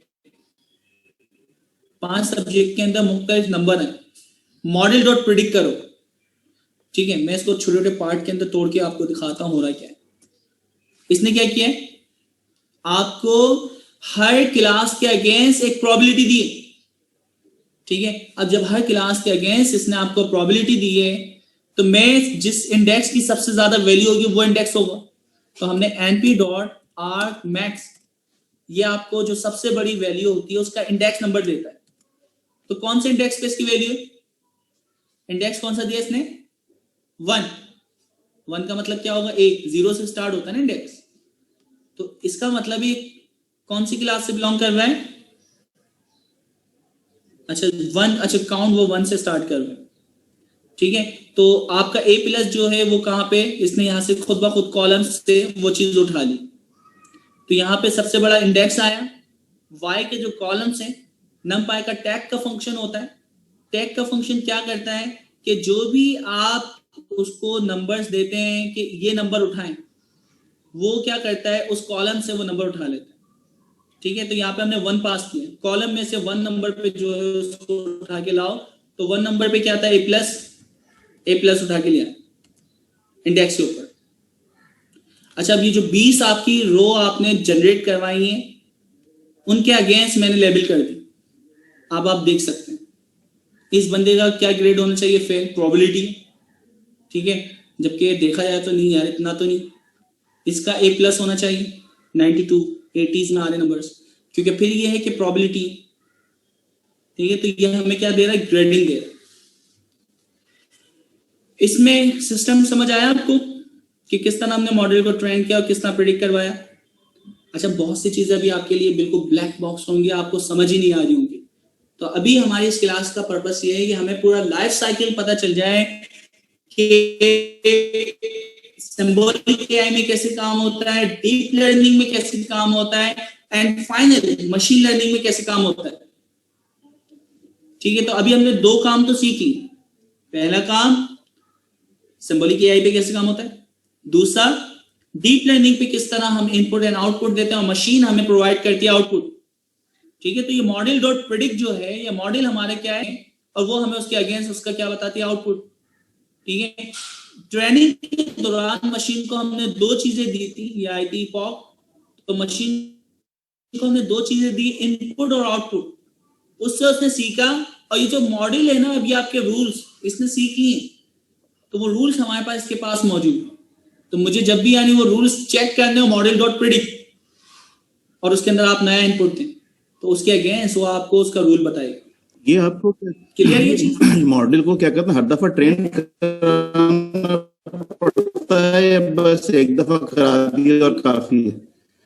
बस एक दफा ट्रेन करवा दिया, इनफ आपको एक्यूरेसी मिल गई, डिजायर आपकी जो एक्यूरेसी थी वो आपको मिल गई, उसके बाद दोबारा ट्रेन करवाने की जरूरत नहीं। और अगर डेटा उसमें मॉडल.लॉट, और अगर डेटा उसमें कंटिन्यूस चेंज हो रहा होगा तो फिर दोबारा से उसको ट्रेन कराना पड़ेगा। बिल्कुल, फिर जरूरी ये कहलाता है ड्रिफ्ट, कि आपके डेटा के अंदर नई चेंजिंग आती है, वो अपने मॉडल को आप सिखाना चाह रहे हैं, तो फिर आपको क्या करना पड़ता है, अब दोबारा से एक यानी आपको आइट्रेशन जहां तक ट्रेनिंग हुई हो उससे आगे की ट्रेनिंग करवाना होती,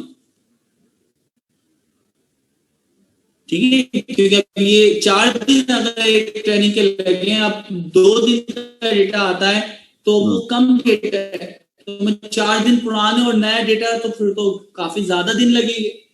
इस चीज बचने की हम क्या करेंगे, दिन का ट्रेनिंग, जो रनिंग डेटा है ना, आगे से ट्रेनिंग कर अब आप अपनी एग्जाम्पल नहीं पढ़ाई जाती,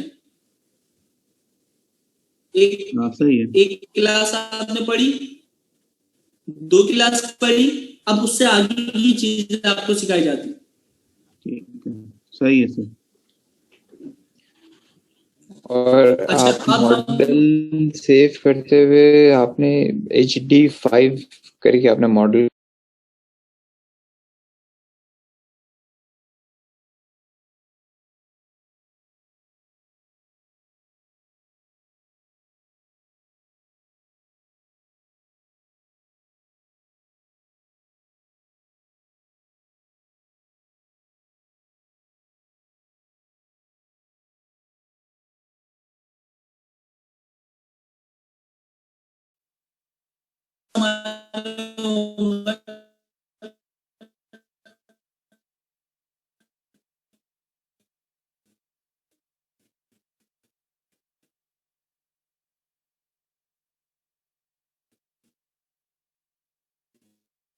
एक्स में और वाई के अंदर से ग्रेड लिया।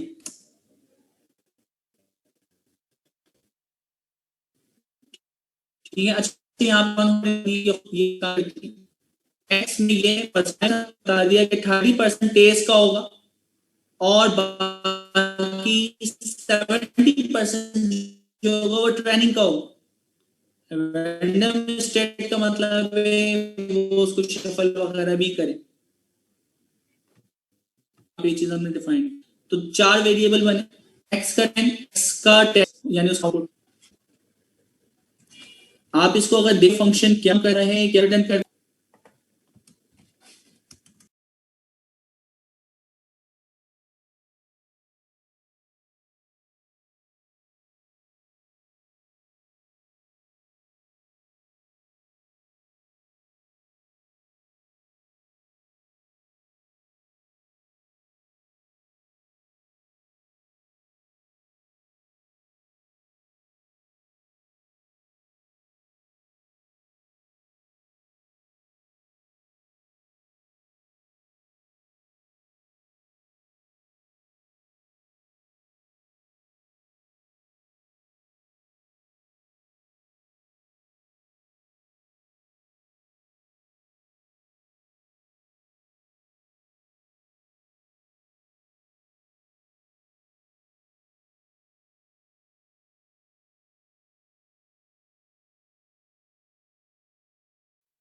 तो मैंने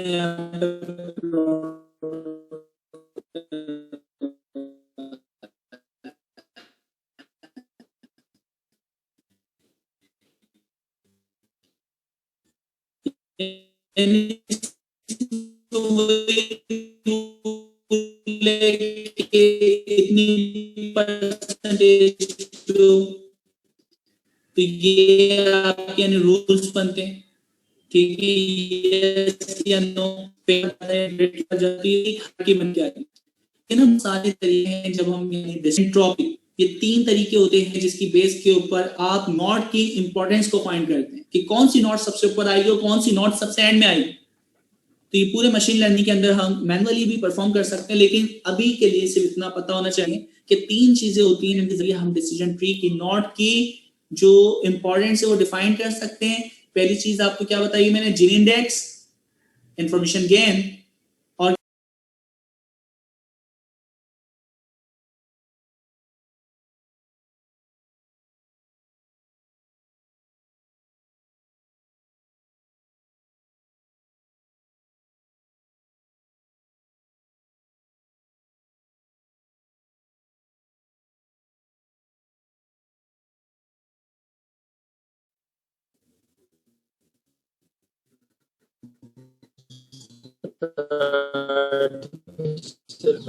इंटेलिजेंस। आर्टिफिशियल इंटेलिजेंस की कौन सी ब्रांच को देते हैं? वो आपने पहले जो करवाया था, पहले क्या नाम था उसका? सिंबॉलिक। अच्छा, डीप लर्निंग के अंदर हम क्या क्या देते हैं? और मशीन हमें क्या देती है? रूल्स। और मशीन लर्निंग में भी इनपुट एंड आउटपुट देते हैं वो पैरामीटर। ठीक है, बिल्कुल सही। तो यानी बचपन से मुराद ये है कि जब से आपने डीप लर्निंग स्टार्ट किए तो वो कैसे होता है वो चीज आपने देखी। अच्छा, अभी आपने बहुत आसान डेटा पे काम किया, वो डेटा आपके पास क्या था, कौन सा डेटा था ये, टेबलर डेटा, ऐसे ही? जी सर। अच्छा, मैं तमाम ये कंसोल वगैरह बंद करता हूँ।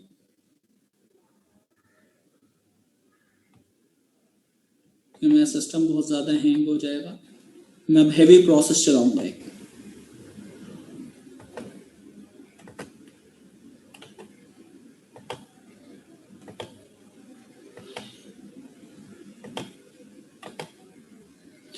ठीक है, तमाम चीजें मैंने बंद कर दी। मैं उस फोल्डर में आता हूं दोबारा। अच्छा, अब एक चीज हम समझते हैं, संडे क्लास यहाँ पे बिफोर स्टार्टिंग हम सीख रहे हैं। हमारे पास एक डेटा है ट्रेन, ट्रेन के अंदर एक फोल्डर है कैट, उसमें सारी कैट की इमेजेस हैं। इसी तरह हमारे पास कौन सा फोल्डर होगा, डॉग, और डॉग की इमेजेस हैं। तो ये टेस्ट में, और यही सेम चीज मैंने किस में रखी हुई, ट्रेन में। ठीक है, अच्छा ये आपके पास ट्रेन हो गया, और ये क्या है, टेस्ट। इसके अंदर एक एक इमेज रख रहे हैं या दो दो रख रहे हैं। तो इसका मतलब है अब हम इमेज प्रोसेसिंग के ऊपर काम करने जा रहे हैं कि न्यूरल नेटवर्क किस तरह इसको सीखता है। तो इसको हम स्टार्ट करते हैं कि आप इमेजेस के ऊपर भी डायरेक्टली वर्क कर सकते हैं।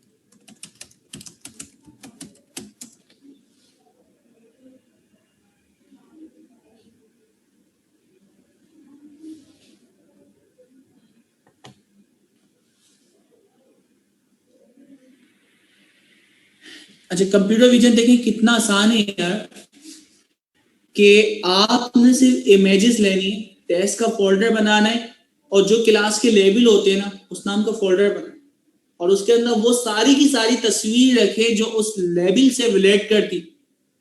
लाइक मैंने डॉग लिखा तो डॉग की इमेजेस, कैट लिखा तो कैट की इमेजेस। बैक स्ट्रक्चर आप देख चुके, ऐसे ही। ठीक है, कैट का फोल्डर है, डॉग का, और उसके अंदर उसके नाम के मुताबिक उसमें पिक्चर्स हैं। इसमें किसी को कोई प्रॉब्लम? जी दोस्तों, नो सर। अब देखिए, मैं डायरेक्टली डेटा उठा के मशीन से ट्रेन करवाता हूँ। हम टेंसरफ्लो का इस्तेमाल कर रहे हैं। इमेज जनरेटर होता है, आपने जनरेटर को कॉल किया, यहाँ पे ये उसको स्केल कर रहा है। स्केल याद है, हर वैल्यू को 255 से डिवाइड कर दो। याद है कि 200। अच्छा, अभी आपने नॉर्मलाइजेशन पढ़ी नहीं, तो हम पढ़ेंगे। देखिए, एक नंबर 1 से लेके 255 के दरमियान आ रहा है, उसके ऊपर अगर मैं वेट्स लर्न करवाऊंगा तो वो वेट्स की W और B की वैल्यू भी बहुत बड़ी होगी। तो हम क्या करना चाह रहे हैं, हम ये करना चाह रहे हैं कि इन तमाम वैल्यू को स्केल करके छोटा कर दो। तो मैं अगर 2 से 55 से दरमियान के जितनी वैल्यूज को 255 से डिवाइड करूं, तो वो वैल्यू हमेशा 0 और 1 के दरमियान आ जाए, जिसे हम क्या करते हैं, स्केल करके छोटा करना। और यहाँ पे मशीन लर्निंग और डीप लर्निंग में इसको हम कहते हैं नॉर्मलाइज करना।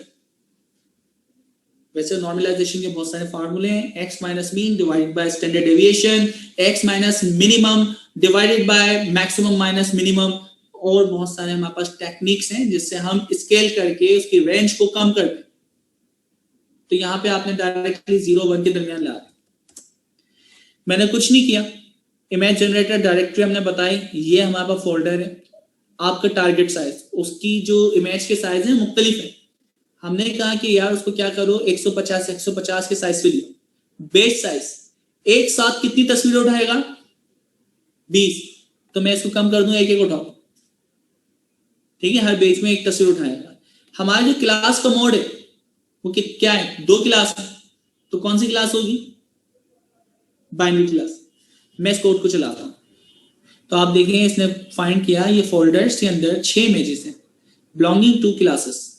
ऐसे ही इसने खुद ब खुद उसको लेबल दे दिया कि आपका जो कैट का लेबल है इसका मतलब है 0, और डॉग का जो लेबल है इसका मतलब क्या, 1। तो अगर आपकी मशीन का है 1 तो इसका मतलब है डॉग, और 0 का है तो इसका मतलब है कैट। अच्छा, फिर हमने मॉड्यूल इनपुट आउटपुट मुझे पता चल गया। ठीक है, ये कुछ वेट्स वगैरह इनको छोड़ दें, सिग्मॉइड एक्टिवेशन फंक्शन प्रॉब्लम के मुताबिक हमने किया है, डेंसली कनेक्टेड लेयर, जो भी इनपुट होगा फ्लैट होके एक लेयर में आ जाएगा। फ्लैटन का फंक्शन आपने नंपाई में भी देखा है। उसके बाद ये क्या कर रहा है कि जो आपका इनपुट जाएगा उसमें से 500 नोड निकलेंगी एंड फाइनल आपकी लास्ट एक नोड निकलेगी। सिग्मॉइड ये जो है -1 से 1 के दरम्यान जो भी नंबर हम देते हैं थ्रेशोल्ड में कन्वर्ट कर देता है। ठीक है, ये आपकी एक्यूरेसी वगैरह है, क्योंकि बाइनरी क्लास है, बाइनरी क्रॉस एंट्रोपी, एक्यूरेसी को हम जस्ट मेजर कर रहे हैं। मॉडल को हम क्या कर रहे हैं आप ट्रेन, तो मैं ज्यादा ट्रेनिंग नहीं करवा रहा क्योंकि सिस्टम बढ़िया है। हमें यहाँ पे 8 इपॉक चला दें। जैसे यहाँ देखिए एक्यूरेसी अभी कितनी आ रही, यहाँ पे इसकी एक्यूरेसी 100% तक आ रही है। तो मुझे दिख रहा है कि कौन से इपॉक पे आपकी 100 पहुंच रही है, 8 इपॉक पे ही पहुंच रही है। ठीक है, तो इसका मतलब 8 इपॉक इनफ है।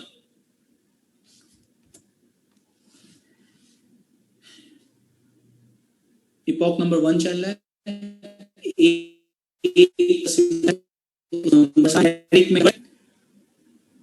और उसके बाद उसके जो फर्दर प्रोसेस होते हैं वो चलाता है। देख रहे हैं एक्यूरेसी आ रही,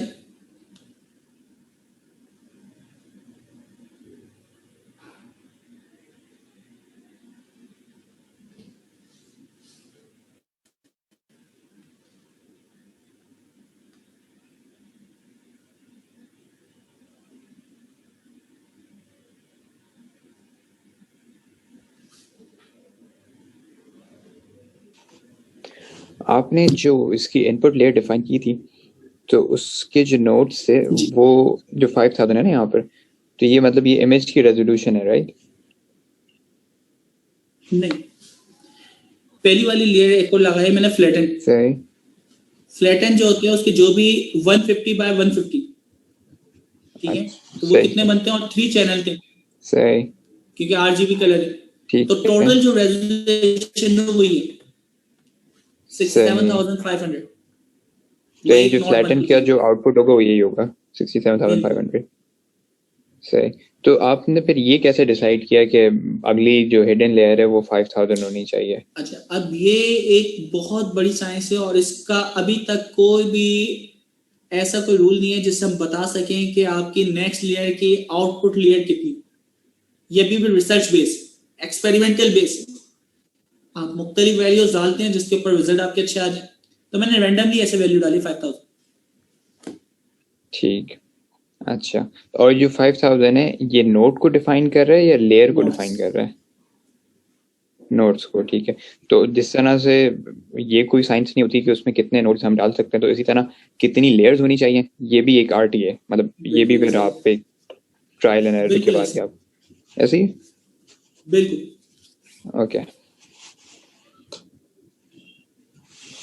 ठीक है। तो 8 इपॉक्स हमने चलाए, तो आप देखा जाए तो हमें 6 इपॉक पे ही 100 एक्यूरेसी मिल गई थी। ठीक है, और लॉस देखिए यहाँ पे 2%, 2.45 लॉस है। तो अब मैं टेस्ट जो डेटा ना, टेस्ट डेटा को उठाता हूं और यहाँ पे मॉडल से प्रिडिक्ट करवाता हूँ। 1-0 का मतलब आपको पता है, ठीक है। तो हर क्लास के अगेंस्ट उसने डॉग कैट क्या है, यहाँ पे हमने उस लेवल को भी कन्वर्ट करवा दिया। ठीक है, cat dog, dog cat dog. तो आप देखिए 3 कैट है और 3 क्या है आपके डॉग। 100% एक्यूरेसी है हमारी जी दोस्तों।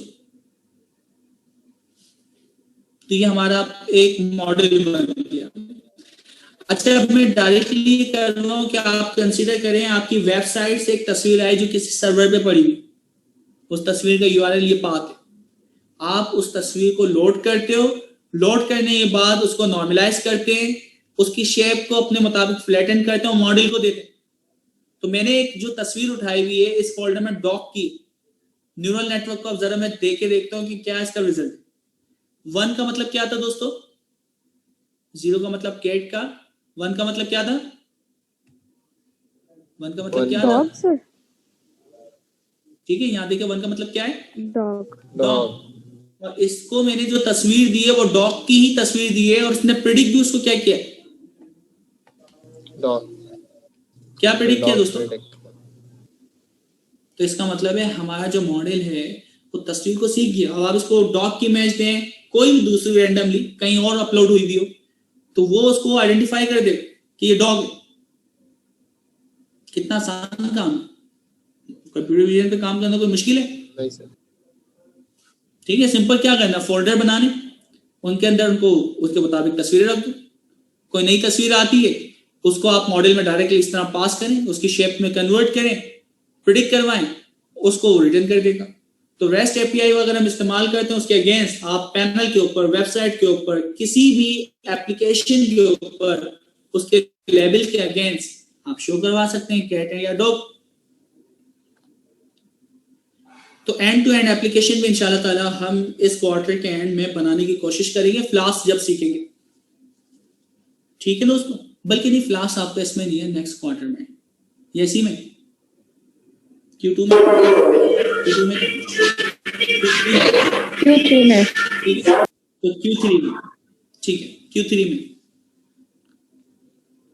यहां तक किसी को कोई मुश्किल? आसान था? जी सर। चलिए अब मैं इसको बंद करता हूं और यहां पे लास्ट एग्जांपल हम देखते हैं और उसके बाद फिर आगे हम बढ़ते हैं।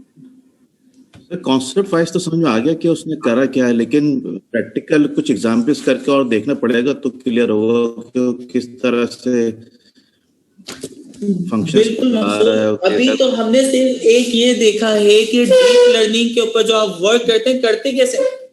अभी तो ये पूरी लर्निंग हम सीखेंगे। सिर्फ पहली क्लास में मैं आपको इतना हैबिचुअल करना चाह रहा हूं कि आपके पास जो एग्जाम्पल होती है ना, जो आपने एक बहुत बड़ी चीज कंसीडर की हुई, यार क्लासिफिकेशन होती है, रिग्रेशन होती है, इमेज पे हम काम करते हैं, तो मैं यहाँ पे सिर्फ ये दिखाना चाह रहा हूँ कि कितना आसान काम है इन पे काम करना। सही है, ठीक है, बाकी वही काम तो हम सीखेंगे।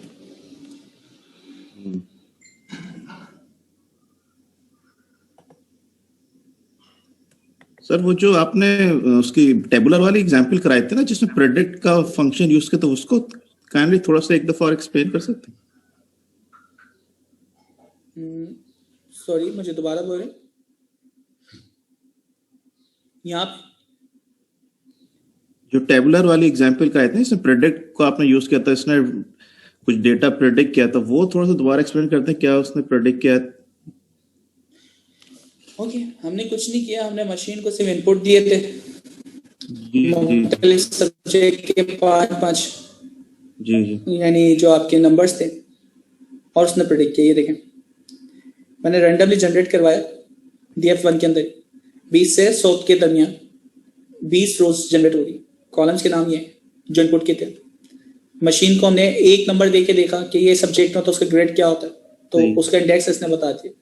सेम चीज मैंने यहाँ पे यही अप्लाई की कि मुझे हर उसके अगेंस्ट 20 आपके जो आउटपुट हैं उसके सबसे बड़े वाली जो प्रोबेबिलिटी है उसका मुझे क्या बताओ, इंडेक्स बताओ। तो आपकी कॉलम्स, हर कॉलम में से हर यानी 20 सैंपल में जो सबसे बड़ी वैल्यू होगा उसका इंडेक्स नंबर उठा लेगा, उसके कॉलम में उठा लेगा, उसके इंडेक्स ही बेस पे। तो यहाँ पे इसने यही काम किया, हर इनपुट के अगेंस्ट उसका क्या लेबल होना चाहिए। ठीक है, तो इसका A+ होना चाहिए। लेकिन ये तो देखें सर, हमारे पास जैसे हम नॉर्मल भी करते हैं तो हमारे पर डिफाइन होता है कि 90% का मतलब A ग्रेड है, 80 का % B ग्रेड है, तो उसमें और इसमें दोनों की वर्किंग में क्या फर्क है? देखिए, उसके अंदर हमने ऊपर ये काम करके देखा था कि हमने ग्रेड खुद बताए थे, रूल्स हमने खुद बताए थे, ये इंसान ने बताए, किसी प्रोग्रामर ने बताए। यहाँ पे ये जो रूल्स है ना, A ग्रेड B ग्रेड, किसी इंसान ने नहीं बताया, यहाँ पे इस मशीन ने खुद फाइंड की कि क्या रिलेशन होता है। ठीक है, यहाँ पे इसने मशीन ने इनपुट आउटपुट से खुद रिलेशन सीखा है। अब क्लियर है? जी जी, ठीक है। अच्छा, ये मैं आपको यहाँ से करवाता हूँ, मेरी सेम रेपो के ऊपर UIT की रेपो बनी है, मैं इसको स्नैप भी कर लूंगा।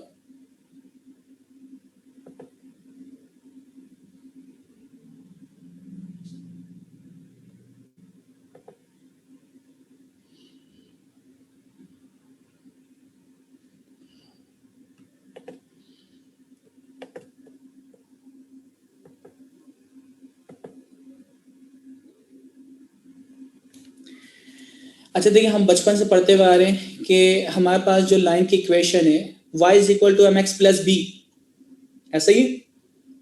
तो हमें ये पता है x क्या होता है इनपुट, b और w जो है ये आपके क्या होते हैं वेट्स। मशीन जो है ये b और w की वैल्यू ही फाइंड करती, तो वो b और आपकी w की बेस्ट वैल्यू क्या होगी वो फाइंड करना होता है पर्पस। यहाँ पे हमने क्या किया, एक डेटा सेट है, ठीक है, उसको हमने लॉट किया जिसके अंदर हाइट और वेट है। x में मैंने क्या डाल दिया, हाइट, और y में क्या डाल दिया आपने, वेट, ठीक है। तो इनपुट और आउटपुट हमने डिफाइन कर दी, x एंड y।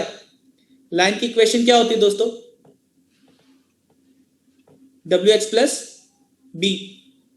तो हम x लेंगे इनपुट, उसके अंदर w और b की वैल्यू को ऐड करना है। तो w और b की वैल्यू बाय डिफॉल्ट क्या है, बाय डिफॉल्ट क्या है, 0 0। ओके, फिर हमारे पास ना एक फंक्शन होता है लॉस फंक्शन।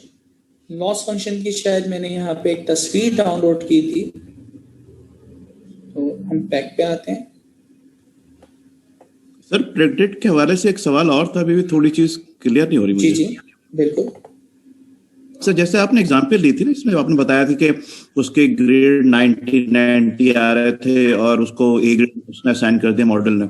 मेरे जहन में शायद कॉन्सेप्ट ये बन रहा था कि प्रेडिक्ट उसको ये करना चाहिए था कि जैसे उसके फर्स्ट सेमेस्टर में 90 आए, फिर सेकंड में 90 आए, फिर थर्ड में 90 आए, तो वो शायद प्रेडिक्ट करेगा कि अब इसको फोर्थ ग्रेड में कितने परसेंट आएंगे, 5 में किस तरह आएंगे। इस तरह की बात नहीं है क्या?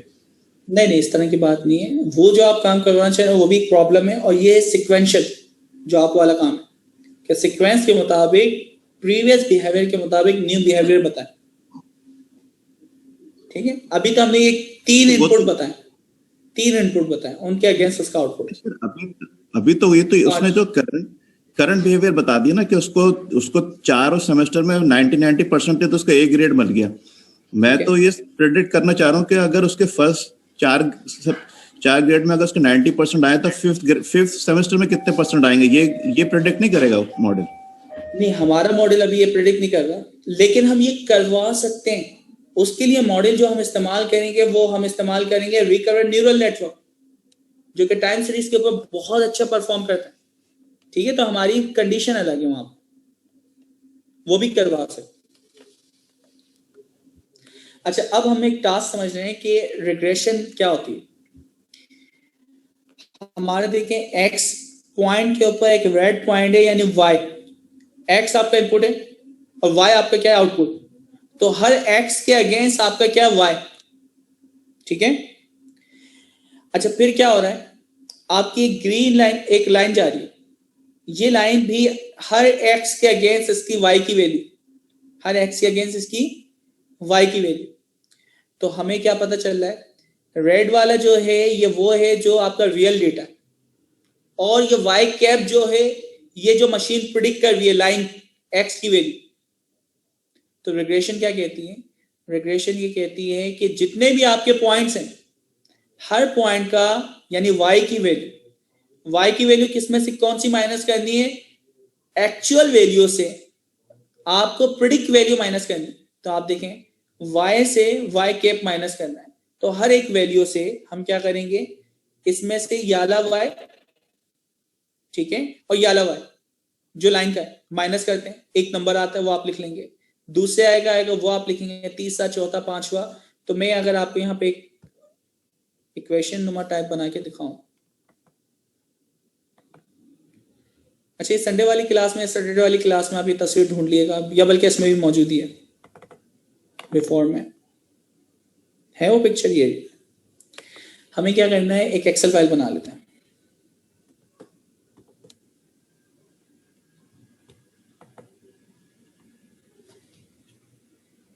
या एक ये एक्सेल, ताकि आपको फार्मूला निकालना आ जाए। ये हमारे पास x, ये हमारे पास क्या y, ठीक है। कोई भी एक इनपुट ले लेते हैं, x1 के ऊपर इसकी 2 है, 7 है, या जो भी है। x2 के ऊपर इसकी 3 वैल्यू है।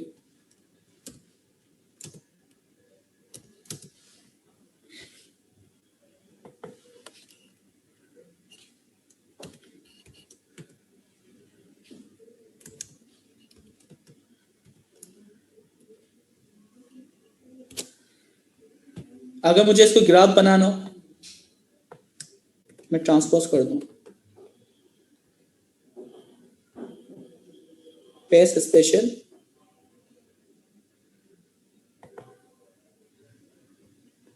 ट्रांसपोज आ रहा है कि एक्स एंड वाई,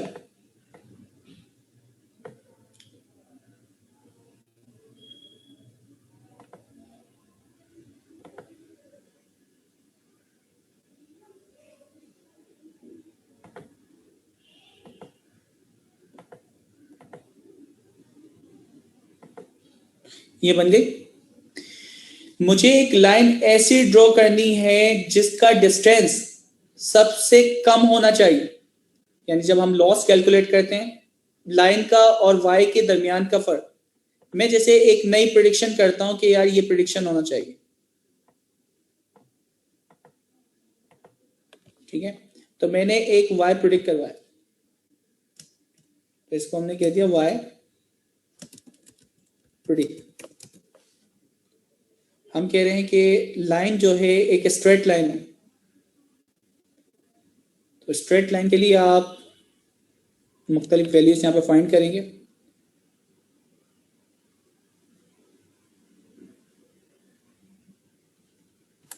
लेकिन वो स्ट्रेट लाइन नहीं बनेगी, तो मैं यहां पे पहले इधर ही आपको करके दिखाता हूं। सबसे पहले हम क्या करते हैं, एक रैंडमली मैं आपको वैल्यू कह रहा हूं कि भाई प्रिडिक्ट इसने 7 की जगह करी 5, यहाँ पे इसने करी 6, यहाँ पे इसने करी 9, यहाँ पे इसने करी 5, ठीक है। अब वहाँ फार्मूला क्या है, फार्मूला ये कहता है कि सबसे पहले x माइनस वाई करें, ठीक है, लाइन जो हमारी बनेगी। तो हमारा फार्मूला क्या कह रहा है, सबसे पहले एक्चुअल माइनस प्रिडिक्ट करें, ठीक है। प्रिडिक्ट होगी, 2 का डिस्टेंस आ रहा है, अच्छा किसी में माइनस में आ रहा है, किसी में प्लस का आ रहा है, तो प्लस माइनस की वैल्यू को खत्म करने के लिए हम क्या ले रहे हैं, क्या ही जी दोस्तों, पावर 2 स्क्वायर या पावर 2। तो हम यहां पे इसके माइनस को खत्म करने के लिए पावर 2 ले रहे हैं, ठीक है। अच्छा अब क्या करते हैं,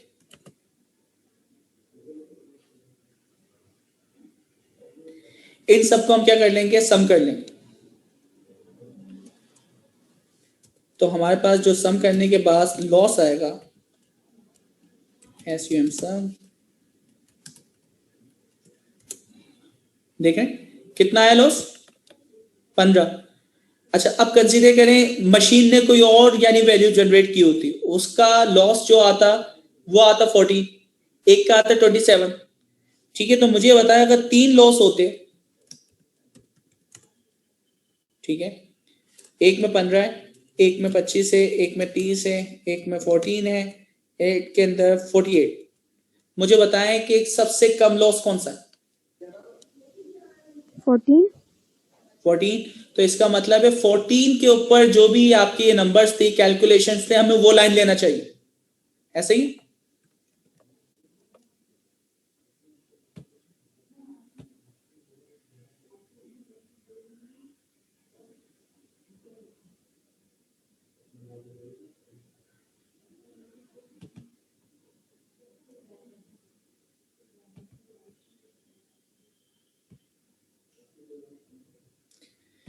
ये बात क्लियर है दोस्तों,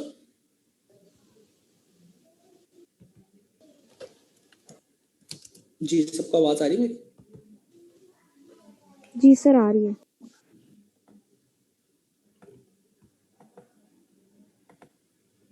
ये क्या हुआ,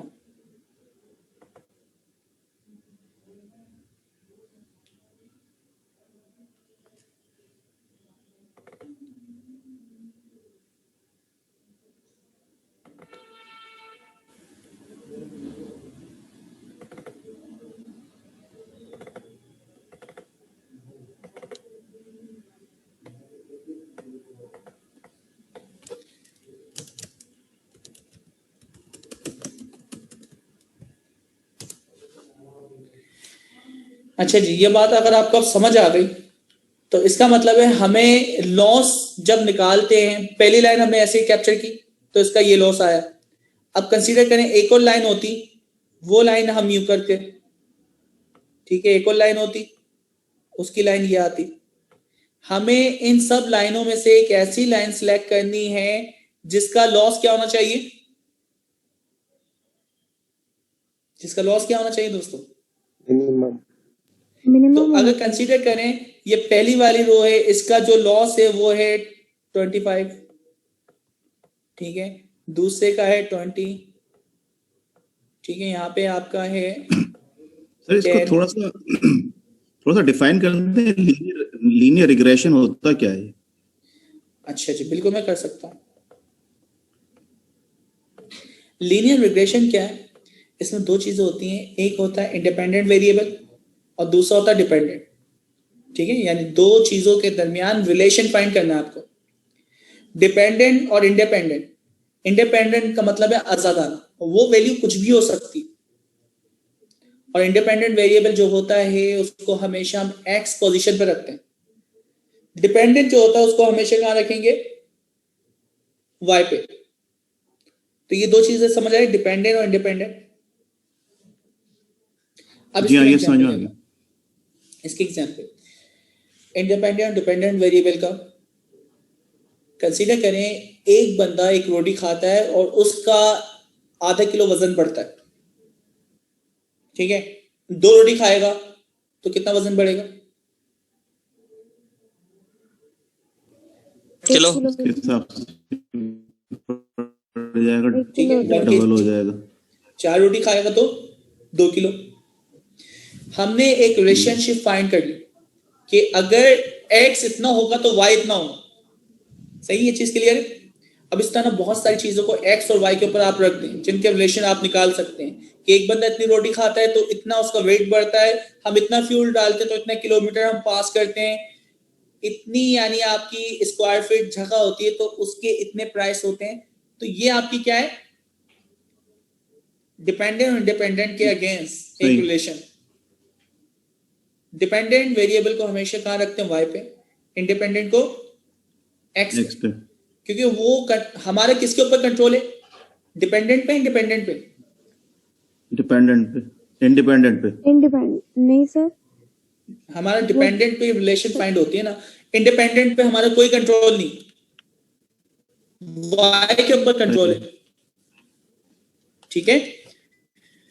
तो y को, x को हमेशा हम इंडिपेंडेंट वेरिएबल रखते हैं, अब वो कुछ भी हो सकता है, और रिग्रेशन का जो आउटपुट होता है ना वो हमेशा कंटिन्यूअस वैल्यू होती है। कंटिन्यूअस का मतलब वो कुछ भी नंबर हो सकता है, 1 और 2 के दरमियान कितने डिजिट आ सकते हैं ये आपको नहीं पता, ठीक है, तो ये पॉइंट आपको पता होना चाहिए। तो रिग्रेशन कंटिन्यूअस आंसर होता है, आउटपुट होता है, डिपेंडेंट इंडिपेंडेंट के दरमियान एक रिलेशन होता है जो हमें फाइंड करना होता है। अच्छा, अब रिलेशन हमें लीनियर रिग्रेशन का मतलब एक सीधी लाइन आपको ड्रॉ करनी होती है, वो लाइन ऐसी होना चाहिए जो कि तमाम पॉइंट के सबसे करीब तरीन हो, यानी अगर उसका लॉस कैलकुलेट किया जाए तो उसका जो लॉस है वो सबसे करीब तरीन हो, सबसे कम हो। तो यहाँ पे इन कंडीशंस के अंदर अगर हम देखते हैं, पहली लाइन ड्रॉ की, दूसरी करी, तीसरी करी, चौथी, पांचवी, 5 लाइनें ड्रॉ हुई हैं, तो मुझे ये बताएं सबसे ज्यादा जो लाइन का डिस्टेंस कम है, लॉस कम है, वो किसमें, कौन सी कलर की लाइन में? जी दोस्तों, यहाँ दिख रहा है ना, 25, 30, 10, 35, ब्लैक एंड 40, कौन सी है? तो ब्लैक जो है 10, ब्लैक। तो इसका मतलब है हमें कौन सी लाइन को सिलेक्ट करना चाहिए अपने मॉडल के लिए? तो ब्लैक वाली, ठीक है, तो ये बात आपको समझ आ गई कि हमारा पर्पस क्या है। अब यही चीज हम वहां पे करेंगे, ये जो आपको मैनुअली मैंने समझाई है ना सर, एक अब यही चीज जी सर एक चीज और सुन सर, इसी स्क्रीन पे वापस आ जो डायग्राम बनाई सर, ये तो समझ में आ गया कि एक्सपीरियंस से और सैलरी के ऊपर इसने आपने ड्रॉ कर दिया, वो प्लॉट कर दिया उसका जो था। अब ये जो लाइन ड्रॉ हुई है, अब हम इससे क्या से कंक्लूड करें कि ये जो लाइन ड्रॉ हुई है ये सही है या गलत है? वो तो 3 लाइन तो आपने एक्स्ट्रा कोई और डेटा से बनाया था, लेकिन इस डेटा को अगर हम सामने रखते हुए अगर समझे तो हमें क्या समझ आ रहा है कि ये जो इसने ग्राफ ड्रॉ किया है ये सही है या गलत है? ओके, अब इसने ये जो ग्राफ ड्रॉ किया है, ये जो लाइन है ना, हमारा पर्पस था ये लाइन ड्रॉ करना। ये लाइन जो है ये सबसे एफिशिएंट लाइन है। इसका मतलब है इस लाइन को अगर मैं आगे एक्सटेंड करता हूं, अगर मैं कहता हूं किसी बंदे का एक्सपीरियंस 25 साल है, तो 25 साल का मतलब इसकी सैलरी इस पॉइंट पे होना चाहिए।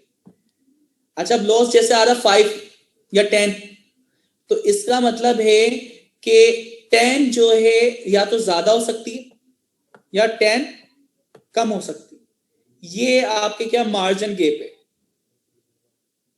तो इसका मतलब है हमारा जो मॉडल है वो प्रिडिक्ट करके बता रहा है इन फ्यूचर। हमारे पास जो वैल्यू है नहीं, 25 ईयर का कोई हमारे पास बंदा नहीं था जिसका एक्सपीरियंस था, अगर वो भी आ जाता है तो उसके अगेंस्ट भी हमें हमारा मॉडल बता रहा होगा कि इसकी सैलरी कितनी होगी। ठीक है, तो ये हम इससे कर करते हैं, ये इससे इन्फर हो रही है इंफॉर्मेशन इनसाइड। अब क्लियर है? मतलब इस लाइन को हम फॉलो कर रहे हैं क्योंकि जो भी नंबर आएगा हम ये समझेंगे कि फ्यूचर में ये नंबर होने चाहिए। बिल्कुल, इस लाइन को हम आगे एक्सटेंड करते जाएंगे। अच्छा, अब ये हमने यहाँ पे देखा है। अब इसको मैं मैनुअली की जगह यहाँ पे करवाता हूँ कोड के जरिए। देखिए, x हाइट और y पे हमारे पास क्या है, उसकी वेट। तो अगर किसी बंदे की हाइट इतनी हो तो उसका वेट कितना हो? लाइन का फार्मूला जो अभी हमने पढ़ा था, wx प्लस b। तो wx प्लस b, w और b की वैल्यू हमें फाइंड करनी। हम मशीन को क्या दे रहे हैं, लॉस निकाल, ट्रू वैल्यू जो कि रियल वैल्यू थी, और प्रिडिक्ट जो हमारी मशीन प्रिडिक्ट करेगी। लॉस क्या कहता था, लॉस ये कह रहा है आपकी y में से y प्रिडिक्ट माइनस करो, उसका स्क्वायर ले लो। ये स्क्वायर ले लिया हमने। अच्छा, स्क्वायर क्योंकि आपका स्क्वायर है तो उसको रूट कर, पावर का रूट ले लो। 36 है तो 36 का मतलब है असल में आपका जो लॉस है वो 6 है, तो आपने इसको क्या ले लिया, रूट ले लिया। तो रूट मीन स्क्वायर, RMS इसको हम कहते हैं। ठीक है, मीन स्क्वायर एरर भी इसको कहा जाता है। सर, ये जो लॉस की टर्म इस्तेमाल कर रहे हैं, ये बेसिकली ये जनरल टर्म यूज कर रहे हैं, ये पर्टिनेंट टू कोडिंग है जो लॉस की टर्म कोडिंग में बिल्कुल यही सेम काम जो हम मैनुअली समझ रहे थे, इसको अब हम कोडिंग में कर रहे हैं। या आपके क्वेश्चन कुछ और है? हाँ, मुझे समझ, आप लॉस की टर्म इस्तेमाल कर रहे हैं, लगे कोई कोडिंग की टर्मिनोलॉजी है या जो जनरल स्पेसिफिकली जो होता है लाइक प्रॉफिट एंड लॉस, उसकी आप बात कर रहे हैं? नहीं, ये प्रॉफिट एंड लॉस वाला नहीं है। ये रिग्रेशन के अंदर लॉस का ही टेक्निकल वर्ड है।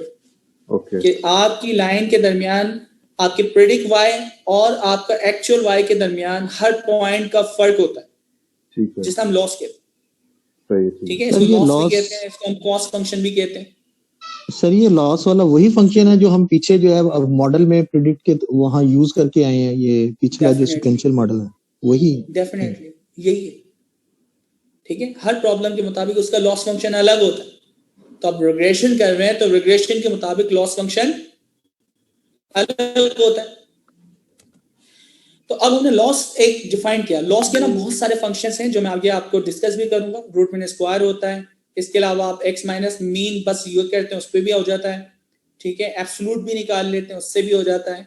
तो बहुत सारी जगहों पे एक्सपेरिमेंटल आप चीज कह सकते हैं कि लॉस फंक्शन चेंज करने से मुख्तलिफ रिजल्ट आते हैं। तो आपने एक लॉस फंक्शन बनाया कि y में से y प्रेडिक्ट माइनस करो, उसकी पावर लो, उसका रूट निकाल लो, ताकि एक्चुअल हमारे पास क्या आ जाए, लॉस आ जाए। अच्छा, अब न सिर्फ इस ग्राफ को समझो, पाइथन तो आपको आती है। मैंने w की वैल्यू फिक्स की हुई, कितनी, 2। b की वैल्यू मुख्तलिफ चेंज कर लो। पहले मैं 100 माइनस 50, 0, 50, 100 और क्या है 150, एक लूप चलाया। तो पहले में जो लाइन होगी जिसमें आपने w की और b की वैल्यू सेट की है, उसके अगेंस्ट एक लाइन बनेगी। फिर 50 के अगेंस्ट b वैल्यू होगी, उसके लाइन 0 के अगेंस्ट, 50 के अगेंस्ट 100 एंड 150। ठीक है, तो यहाँ पे आप देखें पहली जो आपने लाइन जिसके अंदर बायस जो है माइनस क्या है 100। ठीक है, b का मतलब क्या होता है, इंटरसेप्ट, और w का मतलब क्या होता है, स्लोप। स्लॉप का मतलब एंगल, एंगल तो 2 है सबका, इंटरसेप्ट आपका अलग अलग है। तो यहाँ पे जो इंटरसेप्ट है -100, ठीक है, तो इंटरसेप्ट क्या है, आपकी एक लाइन है जो कि -100 पे जाके इंटरसेप्ट हो रही होगी, ठीक है, तो उसका एक आपकी लाइन बनी। फिर आपकी दूसरी वाली जो लाइन है 50 -50, तो इसका मतलब है ये वाली जो लाइन है इसका -50 पे जाके ये y से टकराएगी इंटरसेप्ट। इसी तरह दूसरी, तीसरी, चौथी, तो हमें मुख्तलिफ b की वैल्यूज के ऊपर मुख्तलिफ लाइंस बनी। अब उसके ऊपर कॉस्ट कैलकुलेट करें। पहली भी वाली जो लाइन थी -100 पे, उसकी जो कॉस्ट आई थी वो कितनी आई है, y की वैल्यू अगर यहाँ चेक करें कितनी आ रही है भाई, 140, 145। दूसरे वाले की जो कॉस्ट आ रही है वो किसके करीब आ रही है जी, किसके करीब आ रही है, 85 की। 85। अच्छा, थर्ड वाली जो है उसकी क्या आ रही है, नियरेस्ट टू 40 अच्छा, इसी तरह आखिरी वाली जो है वो अप टू कहाँ है 20 या 10। फिर उसके बाद दोबारा बढ़ लो। मुझे यह बताएं कि इन तमाम लाइनों में सबसे कम जो कॉस्ट है वो किसकी, कौन से वाले पॉइंट की, 10 वाली, ठीक है। इसका मतलब है चौथी वाली जो है बायस 1 2 3 4, तो b की वैल्यू अगर 50 हम रखते हैं तो हमारे पास सबसे लॉस क्या होता है, कम होता है। क्लियर है, b की देर दिखा रहा है, b की वैल्यू क्या है 50, -100 -50 0, और 50 अगर हम रखते हैं b की वैल्यू तो हमारे पास सबसे कम लॉस आता है। तो हमें कौन सी रो लेना चाहिए, कौन सी लाइन होगी, चौथी लाइन, ठीक है। 1 2 3 4, नीचे से हम देखते हैं 1 2 3 4, सही है। ये रेड वाली जो लाइन है ये सबसे बेस्ट है, इसका जो लॉस्ट होगा सबसे कम होगा। क्लियर है ये चीज जी दोस्तों? Yes sir. अच्छा, अब ये ना मैं मशीन लर्निंग से करता हूं, असल में ना अभी तो देखिए बी की कॉम्बिनेशन है और ये मैंने खुद सोची।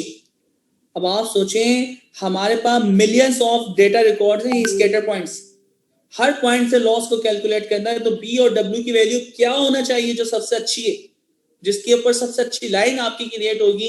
तो अब मैं डीप लर्निंग से ये काम करवाता हूँ।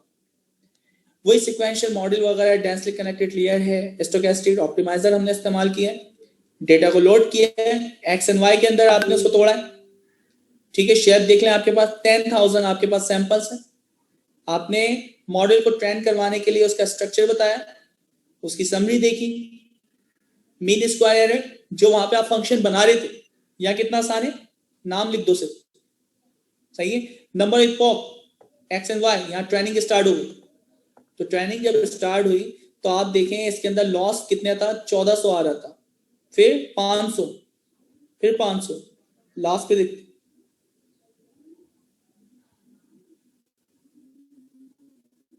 लास्ट पे कितना आ रहा है 174, ठीक है। उसके बाद में इसको नई कोई भी वैल्यू देता हूं, उसको प्रिडिक्ट करवाता हूं, ये प्रिडिक्ट कर देगा।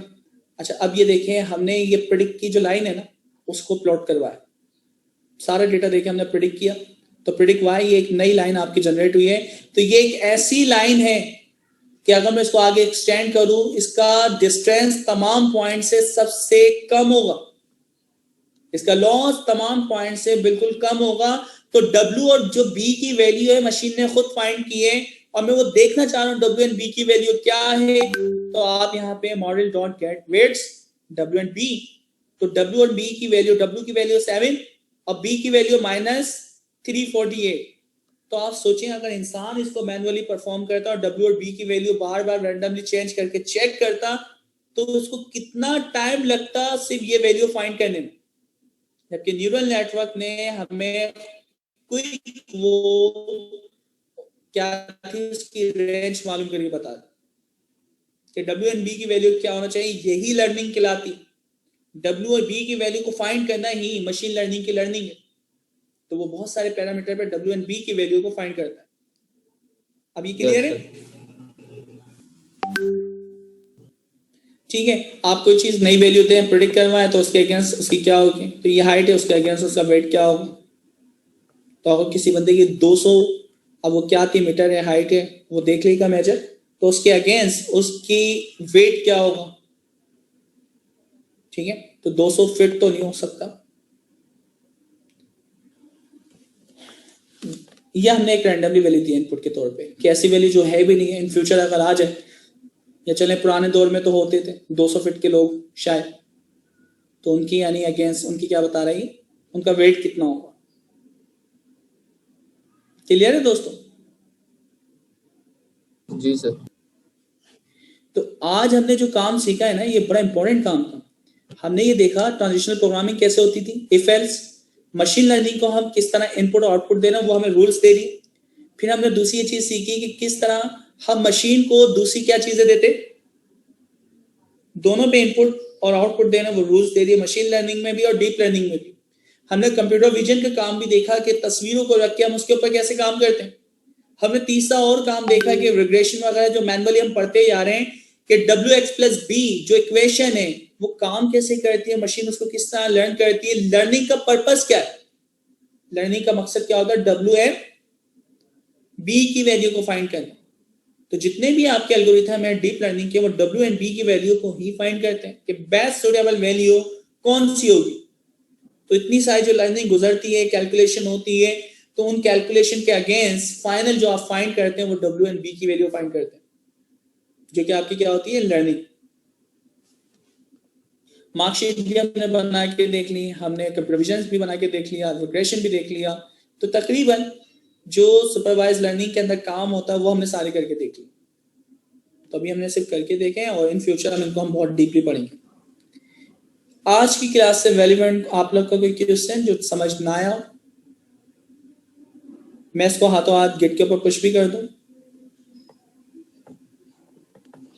आपने ये जो एग्जाम्पल एक रन किया है जिसमें ग्रेड्स को वेक्टराइज किया है, ABCD को जो है वो 1 हॉट इनकोडिंग इसकी की है, तो इसकी वो दूसरे तरीके से भी हम इसको वेक्टराइज कर सकते थे, जिसमें हम A को 1 और B को 2, जो कैटेगोरिकल वेक्टराइजेशन जिसको शायद कहते हैं, तो वो उस तरीके की तरफ हम क्यों नहीं गए और 1 हॉट इनकोडिंग पर हम क्यों रहे?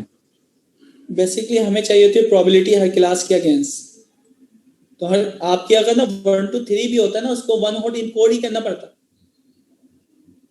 आपकी जो एमनिस्ट है ना, जिसके अंदर 0 1 2 3 4 5 6 7 8 9 ये लेबल्स हैं, बिल्कुल उन लेबल्स को भी आपको कन्वर्ट करना पड़ता 1 हॉट इनकोड। सही। क्लियर? ओके सर एक क्वेश्चन वो इस वजह से ताकि हमारे पास एंड में जो है वो हर क्लास की प्रोबेबिलिटी आए। डेफिनेटली। अच्छा ओके सर एक क्वेश्चन है मेरा। जी सर। बिल्कुल। सर मैं ये कहना चाहता हूँ कि अगर हमारे पास जैसे ये तो क्वांटिटेटिव डाटा है, अगर क्वालिटेटिव डाटा हो तो फिर हम इसको किस तरीके से टैकल करेंगे? हम तो क्वालिटेटिव को भी नंबर में ही कन्वर्ट करते हैं, जिसे हम कहते हैं वेक्टराइजेशन। जी ठीक है, तो आपको उसको वेक्टराइजेशन करना पड़ेगा डीप न्यूरल नेटवर्क में जो भी डेटा जाएगा। अदरवाइज मशीन लर्निंग का दूसरा एल्गोरिथम है जो कि डिस्क्रीट वैल्यू के साथ भी आपको रिजल्ट देते हैं। सही।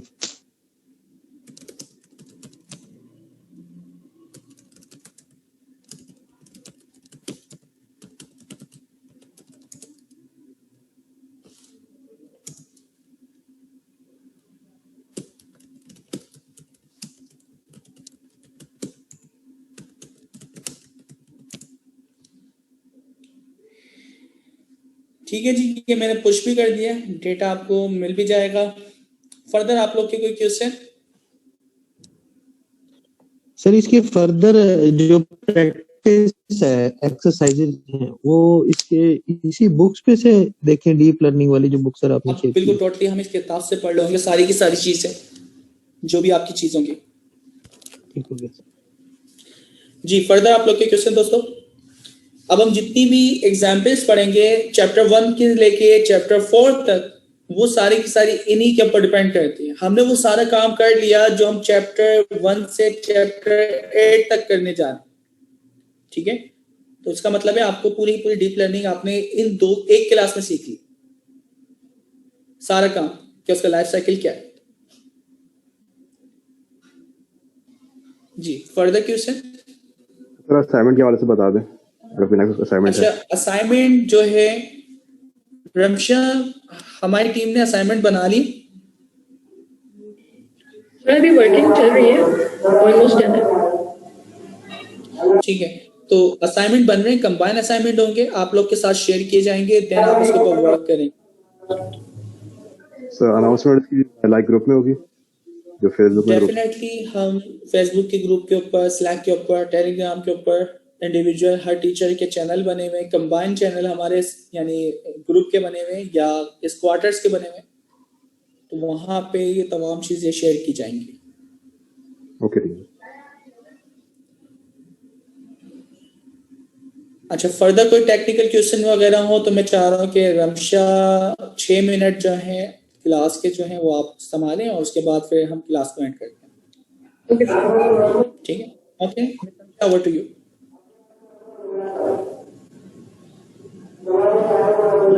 अस्सलाम वालेकुम।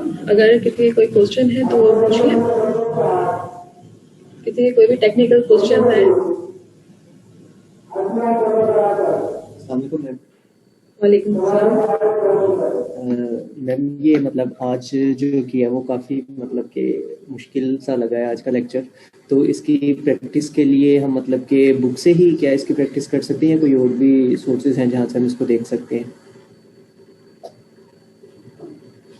एक्चुअली अब हम जो डीप लर्निंग पढ़ेंगे क्वार्टर के एंड तक, अब वो सारी जितने भी आज के कॉन्सेप्ट्स हैं वो रिपीट होते रहेंगे। फॉर एग्जांपल अगर आज लॉस फंक्शन पढ़ा है तो वो लॉस फंक्शन जो है वो बार बार रिपीट होता रहेगा, या लेयर्स हैं, ये जो भी टेक्निकल टर्म्स है लाइक डेंस लेयर हो गई या ऑप्टिमाइजेशन हो गई, तो ये जितने भी कीवर्ड्स हैं वो बार बार यूज होते रहेंगे। तो इस तरह आपकी ग्रिप आ जाएगी आपको इन सारे कॉन्सेप्ट्स पे। और बाकी ये है कि बुक रीड करें तो उससे भी काफी कॉन्सेप्ट्स आपके क्लियर होंगे। ठीक हो गया। नहीं क्योंकि वो जैसे भी बात की जाती है असाइनमेंट के हवाले से, क्योंकि असाइनमेंट अगर हो जाती, क्योंकि साइंटेक्स वगैरह जो है ना भी थोड़ा मुश्किल लग रहा है, तो इस लिहाज से इंशाल्लाह प्रैक्टिस होगी तो वो फिर इंशाल्लाह उम्मीद है ठीक हो जाएगा। जी ठीक, thank you, welcome. Next question sir, select पे मैंने एक एक्सरसाइज अपनी कर रहा था उस पे लीनियर रिग्रेशन के हवाले से, वो मैंने पोस्ट की थी। वो मैं अगर आपसे डिस्कस करना चाहूँ तो उसको किस तरह आपके साथ में डिस्कस कर सकता हूँ? कोई आपका टाइम अवेलेबल होता है क्या?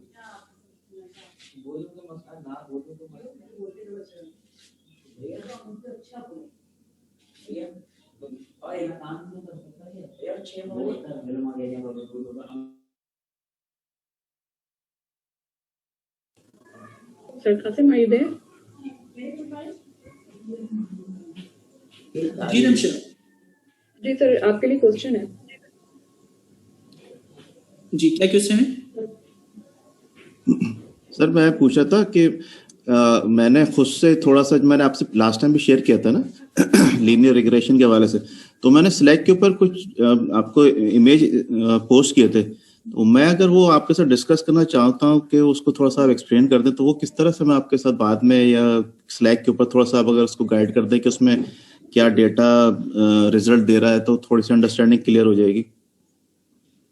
ठीक है, आप मुझे स्लैक के ऊपर या व्हाट्सएप भी कर सकते हैं, उसके जो रिजल्ट हैं, उसके जो ग्राफ्स हैं, तो उनको हम देख के हम डिसाइड करेंगे उसको हम किस तरह मैनिपुलेट कर सकते हैं एज अ रिजल्ट और स्टोरी।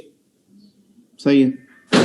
असल में वो मेरे पास कुछ सेल्स का डेटा था तो उसके अंदर मैंने ईयर वाइज सेल्स को मैंने इसी तरह ग्राफ में रखा था। अब मुझे आइडिया नहीं था कि वो उसमें कोडिंग भी है कि वो कितनी सही है, तो वो उस पर थोड़ा सा अगर एडवाइस कर सकें तो। अच्छा, सबसे आसान तरीका ये है कि जुपिटर नोटबुक पे आपने काम किया होगा, वो जो लिंक है ना मैं साथ शेयर कर दूंगा, उसको देख लूंगा। चलो सही, गेट पे पुश जी अच्छा सही। ओके जी, miss Shamsha, over to you. Further questions? हाँ, असाइनमेंट समझ नहीं आया। अच्छा, असाइनमेंट जो है वो अभी हमने पोस्ट नहीं किए पेंडास के, तो इंशाल्लाह जल्द हम असाइनमेंट पोस्ट कर देंगे।